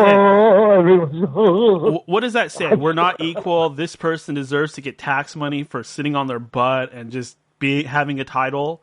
They get money and they get to live for free. Someone's feeding them grapes and fanning them all day long. They don't even have to put their own clothes on or brush their teeth. I like Princess Di. Incredible. I like Princess Di. I thought she was a hero. I mean, she had all the ability to just be a piece of shit if she wanted to, but instead she used her stature to actually do something, which she did not have to do, and she got killed for it. I mean, respect. She put herself through hell for no reason. Yeah, there's some weird stuff behind that Princess Di situation. Yeah, they killed her. It's pretty obvious. They killed her using the same assassination tactics they used to kill all the rest of us. They run you off the road, or they give you cancer, or they fuck with your heart, or they make it look like a suicide. come in and say you hacked a computer system when you were the security guy supposed to protect the security system. Yeah, what's up with that? I mean, look at that bullshit. Look what they did to Poor this Alberto. man. Poor Alberto. Poor He's Alberto. the nicest freaking guy. You see him on there. I mean, that is crazy. Why? Tell. I hope Alberto wins his case and gets to the bottom of that story down there. Yeah. Yeah, me too. He's really a good guy, and that's why I like having him on here, because his story really is incredible, and you can tell that the people investigating the case and the people surrounding it just don't even know how to interpret it or explain it or anything like that. And I can actually kind of like I'm kind of computer savvy, and I can kind of lay it out. I feel like I should be his lawyer. Yeah, you should be telling him what to tell his lawyer. I should be in the courtroom. You should be like a translator. I'll be like, hold up, Daniel's coming in. He's got his suitcase. You guys are fucked. He's going to make an argument. He's smarter than your whole country. You whisper into his lawyer's ear, and then his lawyer talks. That'd be awesome. Yeah, I'll be a special advisor. Who's this guy? He's a freaking jackass stoner from a podcast. He's from Seattle. No, you're bringing attention to Alberto's story. Did you hear when you played the question for Alberto that was asked of him? What's he gonna do? What's he gonna do? You know. Oh yeah, that went well. But it was like he gave the right answer. You know, he's a very positive person. But hey, Todd, I got some other stuff I need to talk to you about.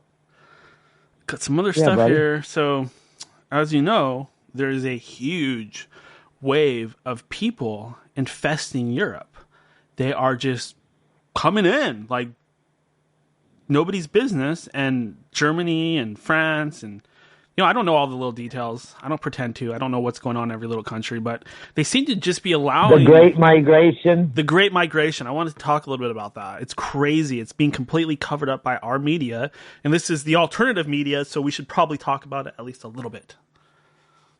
Yeah, try to cover whatever we can, huh? Yeah, I mean, these people are being displaced. Many of them are being displaced by our wars, by our bombs, by our drones. Yeah. And they're being pushed into these European countries, and some of these Europeans are starting to think that we're doing it on purpose to destabilize them, or that we have some kind of agenda, but that's not really it. It's a globalization agenda. It's not me or you. It's these people that own the banks and the corporations. They want to tear down borders, and they want to have one currency, and they want to do something in Israel where they want to get everybody killing each other. So hence we get this situation where countries are being invaded, cultures are being stamped upon, and nobody's sticking up for the people in Europe. It's not a racial thing, of course not. It's these countries are being invaded by criminals that are hurting them. They're raping the women, they're throwing bricks through store windows, they're taking over, and they're pushing their own laws on the people that already live there. I mean, it's not a racial issue, of course not. It's an issue of people being invaded and not being able to do anything about it. You know, over in those countries, Daniel, like Germany, England, I don't know, a number of other ones over there, your show wouldn't even be allowed to exist. Oh, I would be dead by now. You couldn't say the stuff that you say on your show over there. My head would be sticking on a spear. Yeah. So do you want to live under a European Union, United Nations, one world government, global elite agenda? I don't. But I mean, we all live under it, but Europe, the European Union, that's probably where the head of the octopus is over there, of the Illuminati giant world conspiracy octopus is probably over there in Europe somewhere, hiding in a catacomb. Quite possibly. I mean, if we really had to pick a place, it probably would be over there. I mean, I don't know. I don't know if they even have a true home. Because they can hide over there. They can hide over there. Well, they own islands, like Epstein Island. They own their own islands, and they have their own cities there. They own countries, castles. people bow down and watch them as they're going down the street, the royalty over there. Exactly. So yeah, that's a whole different. So these people have an agenda. And now we have Trump, who his whole thing is he's saying that he's protecting us. He's keeping the borders closed. He's not letting these waves of people come in. But eventually, I mean, I know Trump's going to get elected again. When we have a Democrat, all the borders are going to open up. We're going to invite them in. That's going to be a thing. Like the local government did here in Seattle, where we became a sanctuary city. Once we have a Democrat in the president's office, he's going to open it up. They're coming here. The wave is coming here. Salt Lake's a sanctuary city too. Salt Lake City. That's not going to be Salt Lake anymore. That's going to be a different type of lake. It's going to be Shit Lake because you're going to have that many immigrants and refugees shitting in the lake. It's not going to be Salt Lake City. It's going to be Shit Lake City. Yeah. Maybe. They're coming. They're coming. Well, yeah, they're coming. Oh, help yourself. They're already trying to do it. What they're doing is they're manipulating us. They're creating tension, right? They're creating tension, and they're painting a picture like these people at the border are getting abused, and that way they're going to build up all this psychological momentum. So we get our democratic socialists in office next time around, and we start demanding they let the immigrants in. It's problem reaction solution. They're coming. Yeah. So what they do over in the Middle East is we've been blowing, or over in Europe is we've been blowing the Middle East up for 30, 40 years straight. Like we've dropped bombs every day for 40 years straight over there. Yes. And so all those people are running up into Europe, and then they have travel routes. They're all tracked. Yep. This isn't just people meandering. They follow roads. They know millions of them are going that direction. So then they flood Europe, like you said, start to destabilize their countries. But that's what's going on over in Europe. And then the thing that would allow is anybody could come in there now. Yes. That gives them an open route to bring whatever, drugs, sex trafficking, terrorists could just flow into those countries and establish whatever. That's over in Europe. In the United States, we destabilize South America. And Central America. Notice how they never quite can solve their problems down there, Daniel. Yeah, that's because, like you said, our CIA goes down there and destabilizes the region. We manipulate them. We take this warlord side or that warlord side. Yeah, we put in dictators that love torture and drugs and... Yeah, it's all manipulation. It's we manipulation. Put in the worst people you can imagine, and then their people are just under constant attack and terror and oppression. So they're all moving north over here, caused, by the destabilization of their countries. And then our governmental systems get watered down here because they have programs in the United States where they pay masses of organizations to bring these people in. I mean, once they're over the border, bust them in. I don't think there's another country on earth, Daniel, that offers, if you can get to our soil, you can have benefits coming out of your rear end. I don't think any other country on earth gives you, if you could just come to our country, you'll have a full ride for the rest of your life. Nobody does that except us. Our government right now. Exactly. I mean, We'll give you college. We'll give you medical. Yeah. Americans can't even get heart surgery, but we're going to give this illegal alien that just got here frickin' a heart surgery. Well, in Europe, it's Americans worse. If you go over to Germany, it's even worse, Todd. If you go over to Germany, you don't even have to do all that because you can go straight from wherever you're coming from right into an actual Muslim community that's already set up. In fact, now they've set up. I saw a news story. A girl, she was getting bullied for not wearing what do they call those cowl things? Hajib. Am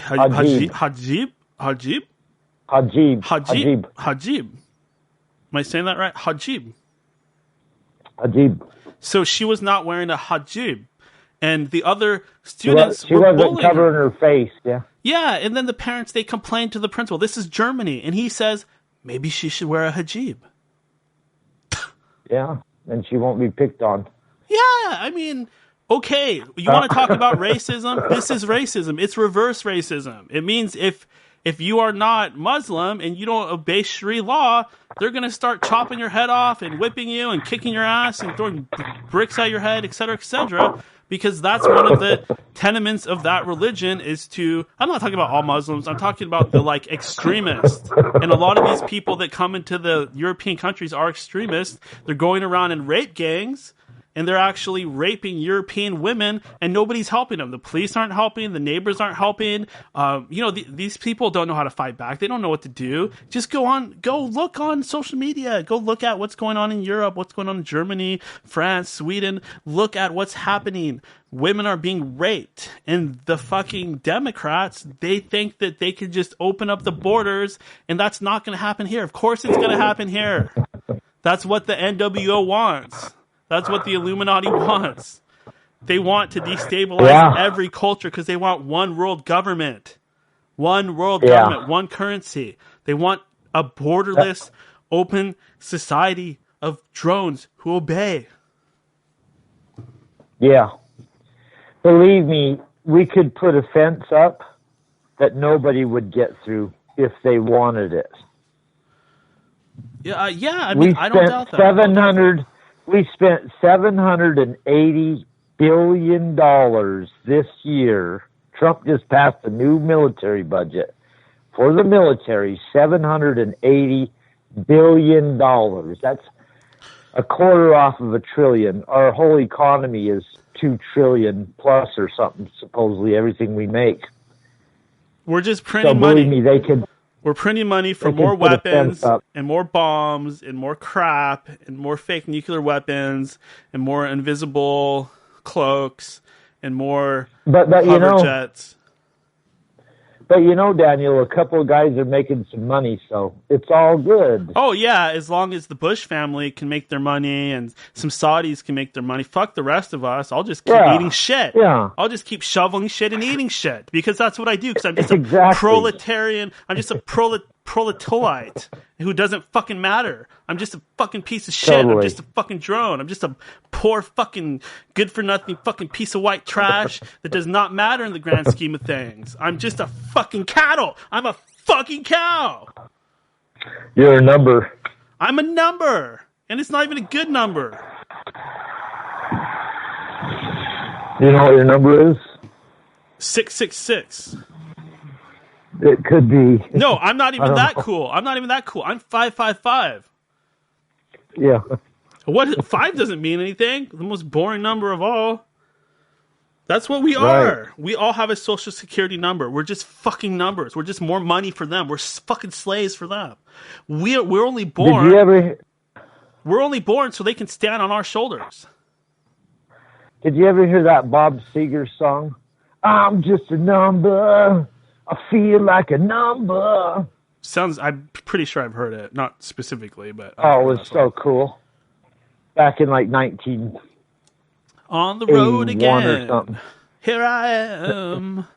Turn the page. No, it was Bob Seger. Yeah, Turn the Page. A few records before that he did I'm Just a Number. That was really cool. Here I am. Back on the road again.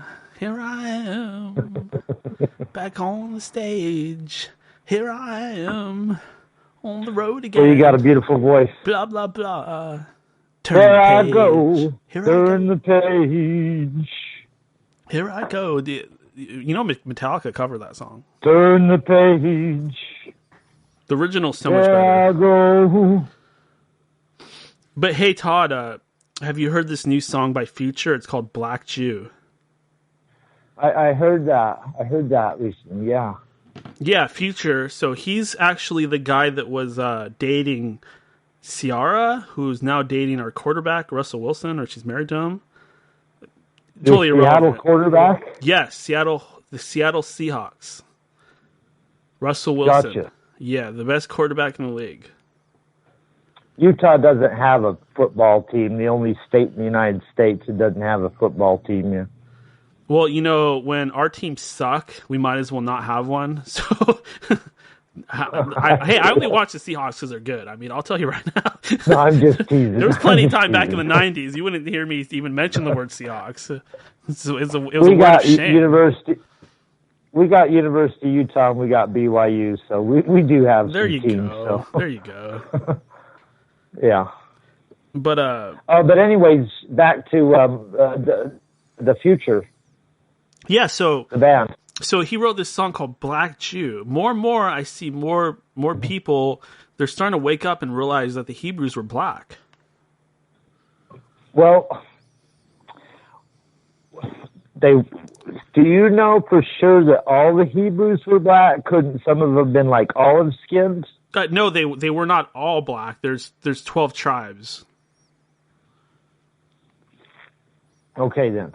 Yeah. So you would have to look at a genealogy and look at the tree, the lineage tree, and then you could figure out who is dark and who is darker. But they were all dark. They weren't white like the picture of Jesus you see in the Catholic Church. That is definitely bullshit. Oh, the Catholic Church Jesus is not half as white as the Mormon Jesus that has blonde hair. Yeah, see, that is... The Mormon Jesus looks like Barry Gibb from the Bee Gees. The word is nowadays that that's actually the Antichrist. The blonde Jesus, that is an image that is being implanted into our minds. It's mind control. So that when the Antichrist comes, we'll think that he's the real Messiah. But he's not going to be. He's going to be, we'll think it's him because he looks like the guy. But the real Jesus is black. And that's one of the ways when we're going to know when the real Messiah is here. That's how we'll know his arrival is he'll be black. Well, I'll know. I mean, I can't speak for the ignorant masses out there. They're probably going to follow they're going to follow the Antichrist to their own spiritual death. But if you're in the know, you're going to watch this stuff play out. You're going to watch it play out and you're going to know what's going on. Just like I've known what's going on since 9/11 started. And I've always said the whole time, this is the end of days. This is the time of revelations. It's the beginning of the tribulation. All you have to do is look at the world stage, the world map, look at what's going on in Israel.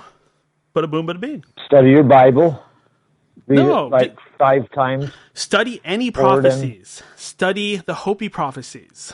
Study the prophecies from any religion. Any belief system. They all have an end of days. Ragnarok. Yeah. This isn't just one culture. It isn't just one belief system. This is the real end, the end of all, the end of time. Yeah, all cultures have their end of days apocalyptic scenarios. But then they say every century has like mass fits of apocalyptic mania where everybody, it's coming. Difference is, Todd. Difference is back then we had time left because we still had the fish in the water. We still had the buffalo on the land. We still had room for people to move into. We still had a Middle East that was not quite as crazy as it is now. The pieces are being moved into place. And if you want to talk about the end of days, just look at all the species disappearing. I mean, come on. I'm with you. I'm with you. I'm sickened by what, not man, but the people that run the planet have done to our planet. Look at Australia, because some dumbass people were being sloppy with their campfires. Now 500 million animals are dead because of humans. Campfires. Haven't you heard they've caught like a couple hundred people almost that were setting fires purposely? And I hope that those people rot in jail and rot in prison and rot in hell, because you'd have to be human slime. They've arrested about 180 people. I read a story. Yeah, that pisses me off. Fires. That fucking pisses me off. Like, what kind of piece of shit, soulless, fucking spiritless, biological robot, sadistic fucking monster would you have to be to do something like that? I hear you, dude. I hear you. That is atrocious. I mean, I can be an asshole, but you know what? Not that kind of asshole. Over 1 billion animals maybe have lost their lives. My type of asshole is I hurt somebody's feelings. I don't fucking hurt anybody for real. I hear you, and I try not to even hurt people's feelings. Does that happen myself. a lot? Does that happen a lot, Todd? Do I hurt people's feelings? Yeah. We all I try not to hurt them. But you do, even though you try not to. It might happen. Because Most that's of the time, life. I'm very cordial, yeah. That's life. We cannot, no matter how good of people we are, no matter how nice we are, we cannot help but hurt people. That's reality. Now, Alberto said it pretty, gracefully as he could, where you have to have ethics, you have to have morals, and you don't need the Bible to have ethics or morals. You don't have to be a born-again Christian to be a good person. You'll develop ethics. Ethics can be developed without a book that was written 2,000 years ago. Believe me, there's a lot of people on earth that never read that book. Well, I don't think you need a Bible to have ethics. I'm not talking to you. I'm not talking to you. Well, yeah, I know, but Dan. I'm going to make a point, though. I know. I'm going to make a point. The reason why you don't need a book to have ethics is because by having bad ethics, that has consequences. It's eventually going to come back to you. Yeah. Yeah. Yep. You don't have to have a religious system or a belief system to go along with it. All you have to do is merely acknowledge the fact that your actions have consequences. It's going to ripple out, it's going to affect people, and it's going to come back to you because we all live in this same shitty dump of a world. Yeah, you live and learn. Live and you learn. But Todd, it's time for the mind-blowing. Oh, cool. Mind-blowing. You're blowing my mind, it's a mind-blowing moment of the day. We're blowing our minds, yeah, they're blowing away. Blowing Todd's mind all damn day. Blowing my mind, dude. Blowing his mind. Blowing his mind. Away, man. Oh. Spiking his drink with LSD. What? Spiking his drink with GHB. Spiking his Not drink Utah. with every date rape drug that we can find, including truth serum. Maybe some caffeine, yeah. Some caffeine to wake him back up. Okay, anyway. Disgusting songs aside. So today's mind-blowing moment of the day is when we found out that Scott Baio is a huge fucking douche. Yay! Wow! Yay! That tripped me out, dude. That tripped me out. Scott Baio, and fuck you! Here we all thought he was cool. No, he's a douchebag. Douche! You're a douche! Stalking Alberto's girlfriend. Yeah, you or fucking girl that's a friend. Pervert, stalker, you immature piece of shit, you 80s fucking clown, you fucking 80s reject. Go back to the fucking 80s because nobody likes you in 2019, you fuck. I never watched Charles in Charge. I hated that show. Go fucking blow Tony Danza. Yeah, exactly. Go fucking blow Kirk Cameron and Tony Danza. Get lost. You came in at the end of Happy Days. It was cool before you got there, and it sucked after you. Nice one. I forgot all about that. You were the downfall of Happy Days, Scott Baio. Yeah. Oh my god. Yeah, fuck Scott Baio. He destroyed Happy Days. That was a great show. It did. It got sucky after that. We didn't give a shit about him. We were watching Ralph and the other guys. All I know is you don't mess with the Fonz. He'll fucking work you over. That guy's a badass. You do not fuck with the Fonz. I love how the Fonz would come in and tap the fucking jukebox and it would just start playing the song he wanted. I always liked how all these I liked how the big guys that would be like messing with Richie, like the Fonz would come up and they'd be like, "Oh my god, the Fonz, don't hurt me, man." Guys that were like 3 times his size. I love that part. there was like the jocks had their gang. Yeah. That were like the good-looking preppy jock, blonde-haired guys. They called themselves the Devils or something. Yeah. And then Fonzie had his motorcycle gang that already graduated from high school. How ridiculous. Yeah, and then there was But Arnold. it was still entertaining. There was Arnold that was actually Mr. Miyagi. Yeah, Mr. Arnold or Arnold's Drive-In. Yeah, he got that his got bought start by on that show, Mr. too. Miyagi. It started out an old Italian guy, and then it turned into Mr. Miyagi. Well, Ron Howard. Remember? Ron Howard certainly turned into a big fucking. What is he? A director? I mean, his movies are huge. He's one of the biggest directors. Yeah. Those movies bored me to tears. I won't be at one. So, hey, but before I let you go, because you've done the mind blowing moment of the day, I had a couple things to bring up. David Lee Roth has a permanent residence now in Las Vegas. Did you see the video? I don't know why anybody would want to live there, but good for him, I guess.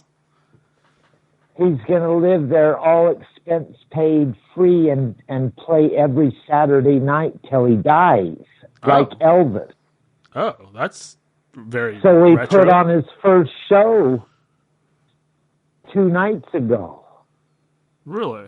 I sent you the video. Oh. It was a total train wreck. A total train wreck.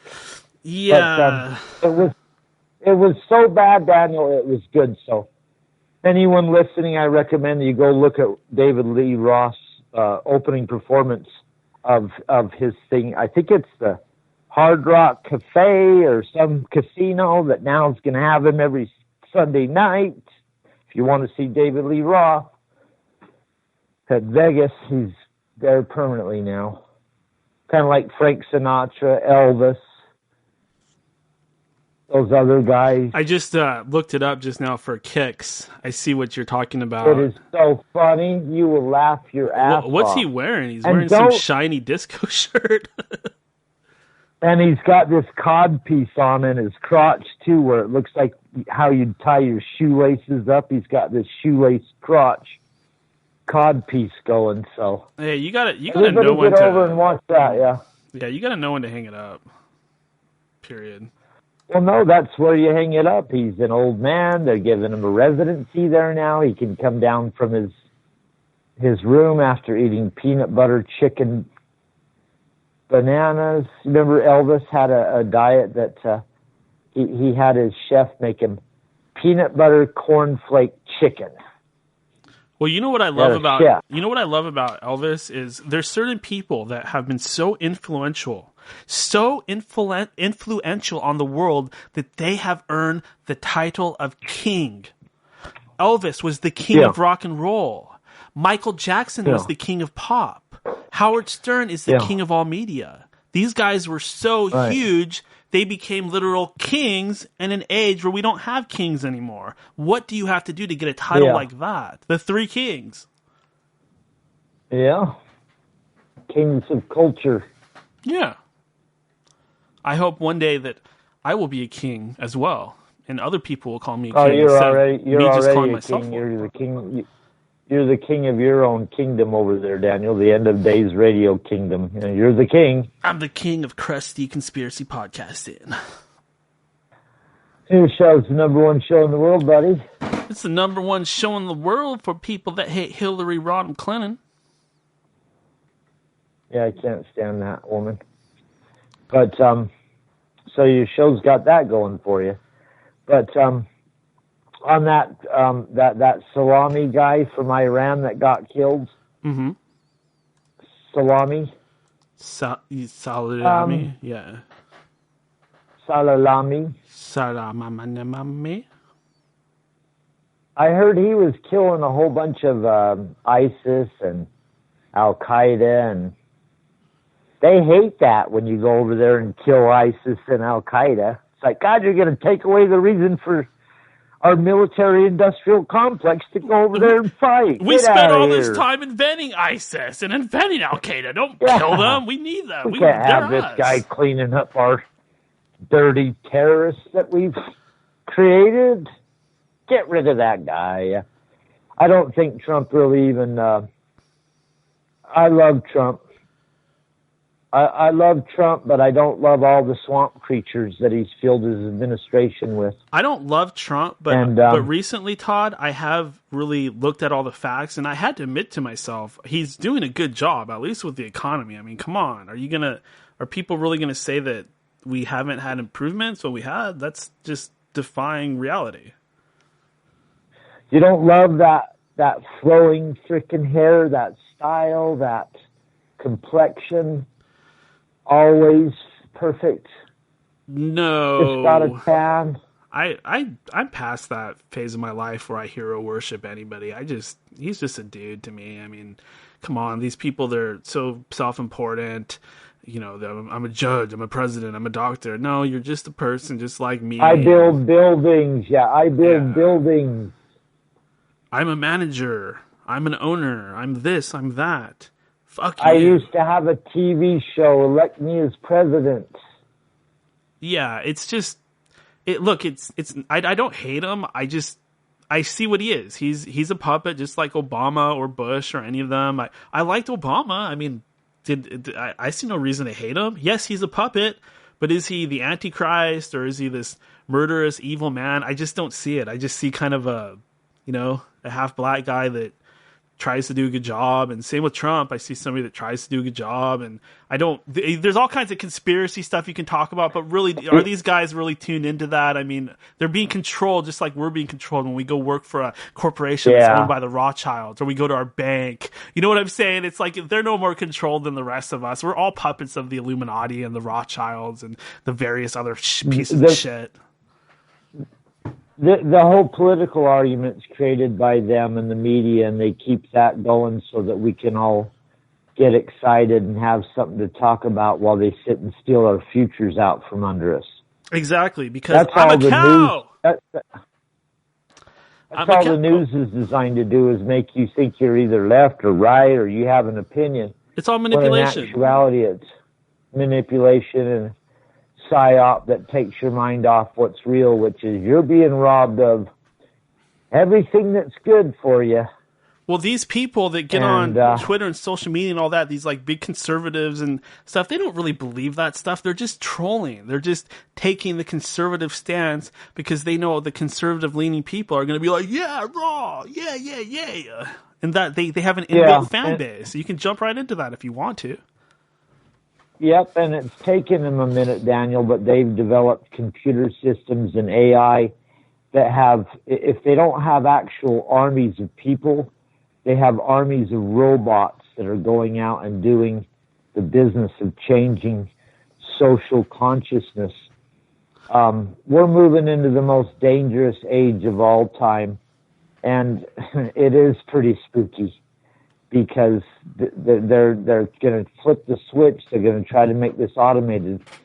That doesn't mean it always works, Daniel. Like, it's going to happen. Yeah, we got it this time. No, there's always bugs.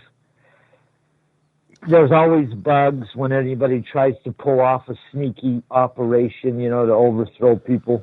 All right, good stuff, Todd. But I just realized we hit 40 minutes with you, so I got to let you go, buddy. I got to close this show off soon. Oh, that sounds good. Great show, Daniel. Good to talk to you, my man. All right. Keep rocking this, sucker. Keep rocking this. Talk to you later, buddy. All right, brother. Peace. And that was him, Todd the God. Todd the God. People get really upset when they don't hear Todd because they've become so accustomed to hearing him on like every episode. It's almost like if we don't do a little Todd, there's a lot of people that just like, people that have like obsessive compulsive disorder, or they're very set in their ways. They're like, what's going on, Daniel? What's going on? So we got to try to include a little bit of Todd at least. I don't have a whole lot else to talk about. I hate to admit it, but I'm kind of freaking out about this game tomorrow. Seahawks game. It's just, when you've been following them all year and so much has happened, it's just, the idea of the season ending and it all being over is really sad to me. So I just don't want that to happen, and I just can't sleep. And I'm thinking about Jadeveon Clowney, and I'm thinking about Russell Wilson, and I'm thinking about DK Metcalf, like 24/7. They're in the back of my head, and I just want these guys to do well. And it's just, it hurts me waiting for this game to happen, and it hurts me, the idea that they might not win this game. And it's very sad, because I know if they don't win, the season's going to be over. And this is probably close to Pete Carroll's last year, if not his last. And Russell Wilson's not going to be playing for us much longer. And without those two, am I still going to even watch the Seahawks? I mean, hey, part of the reason I watch is because of the magic that Russell Wilson does on the field. Because he could be down by a lot of points and still find a way to, like, win with 2 minutes left. That's incredibly exciting. I mean, I complain about a fucking hang now. I complain about a hang now. This guy will win when he's so behind, and he'll still take the time to make a fucking 15-page report for his team members to read about the team that they're going to be playing the next week. That's his level of grit, determination, and dedication. And that's who I look up to. I'm like, fuck, how can I be the Russell Wilson of conspiracy radio? How can I never give in and always show up and fucking keep pushing, even when I know I'm down and out? How do you always keep that mindset, that champion mindset? It's amazing to me. But anyways, go Hawks. Remember, everybody, endofdaysradio.com. Endofdaysradio.com, where you can keep up on everything. End of Days Radio. Next show, we will be talking to our friend, Old Damagard. I have to wake up early for that. I have to wake up at 9 a.m. No, I have to be on air at 9 a.m. I gotta wake up like at 7. Yay! Wake up super early. But it will be worth it, because he's the man. Oh, yeah. We're gonna find out some secrets. Some dangerous secrets. Because that's what this show is all about. The most dangerous of secrets that will get us killed. The occult, the hidden, the unseen. The esoteric. We want to evolve your consciousness and blow your mind. Blow your mind. But hey, I love you guys. Thank you for listening. This is Daniel, broadcasting to you from Seattle. This is Daniel, the All-American Man, the DAN, the original inventor and creator and host and producer of End of Days Radio. The man himself. Pat self on back. Pat self on back. Pat self on back. I will talk to you next time, peoples.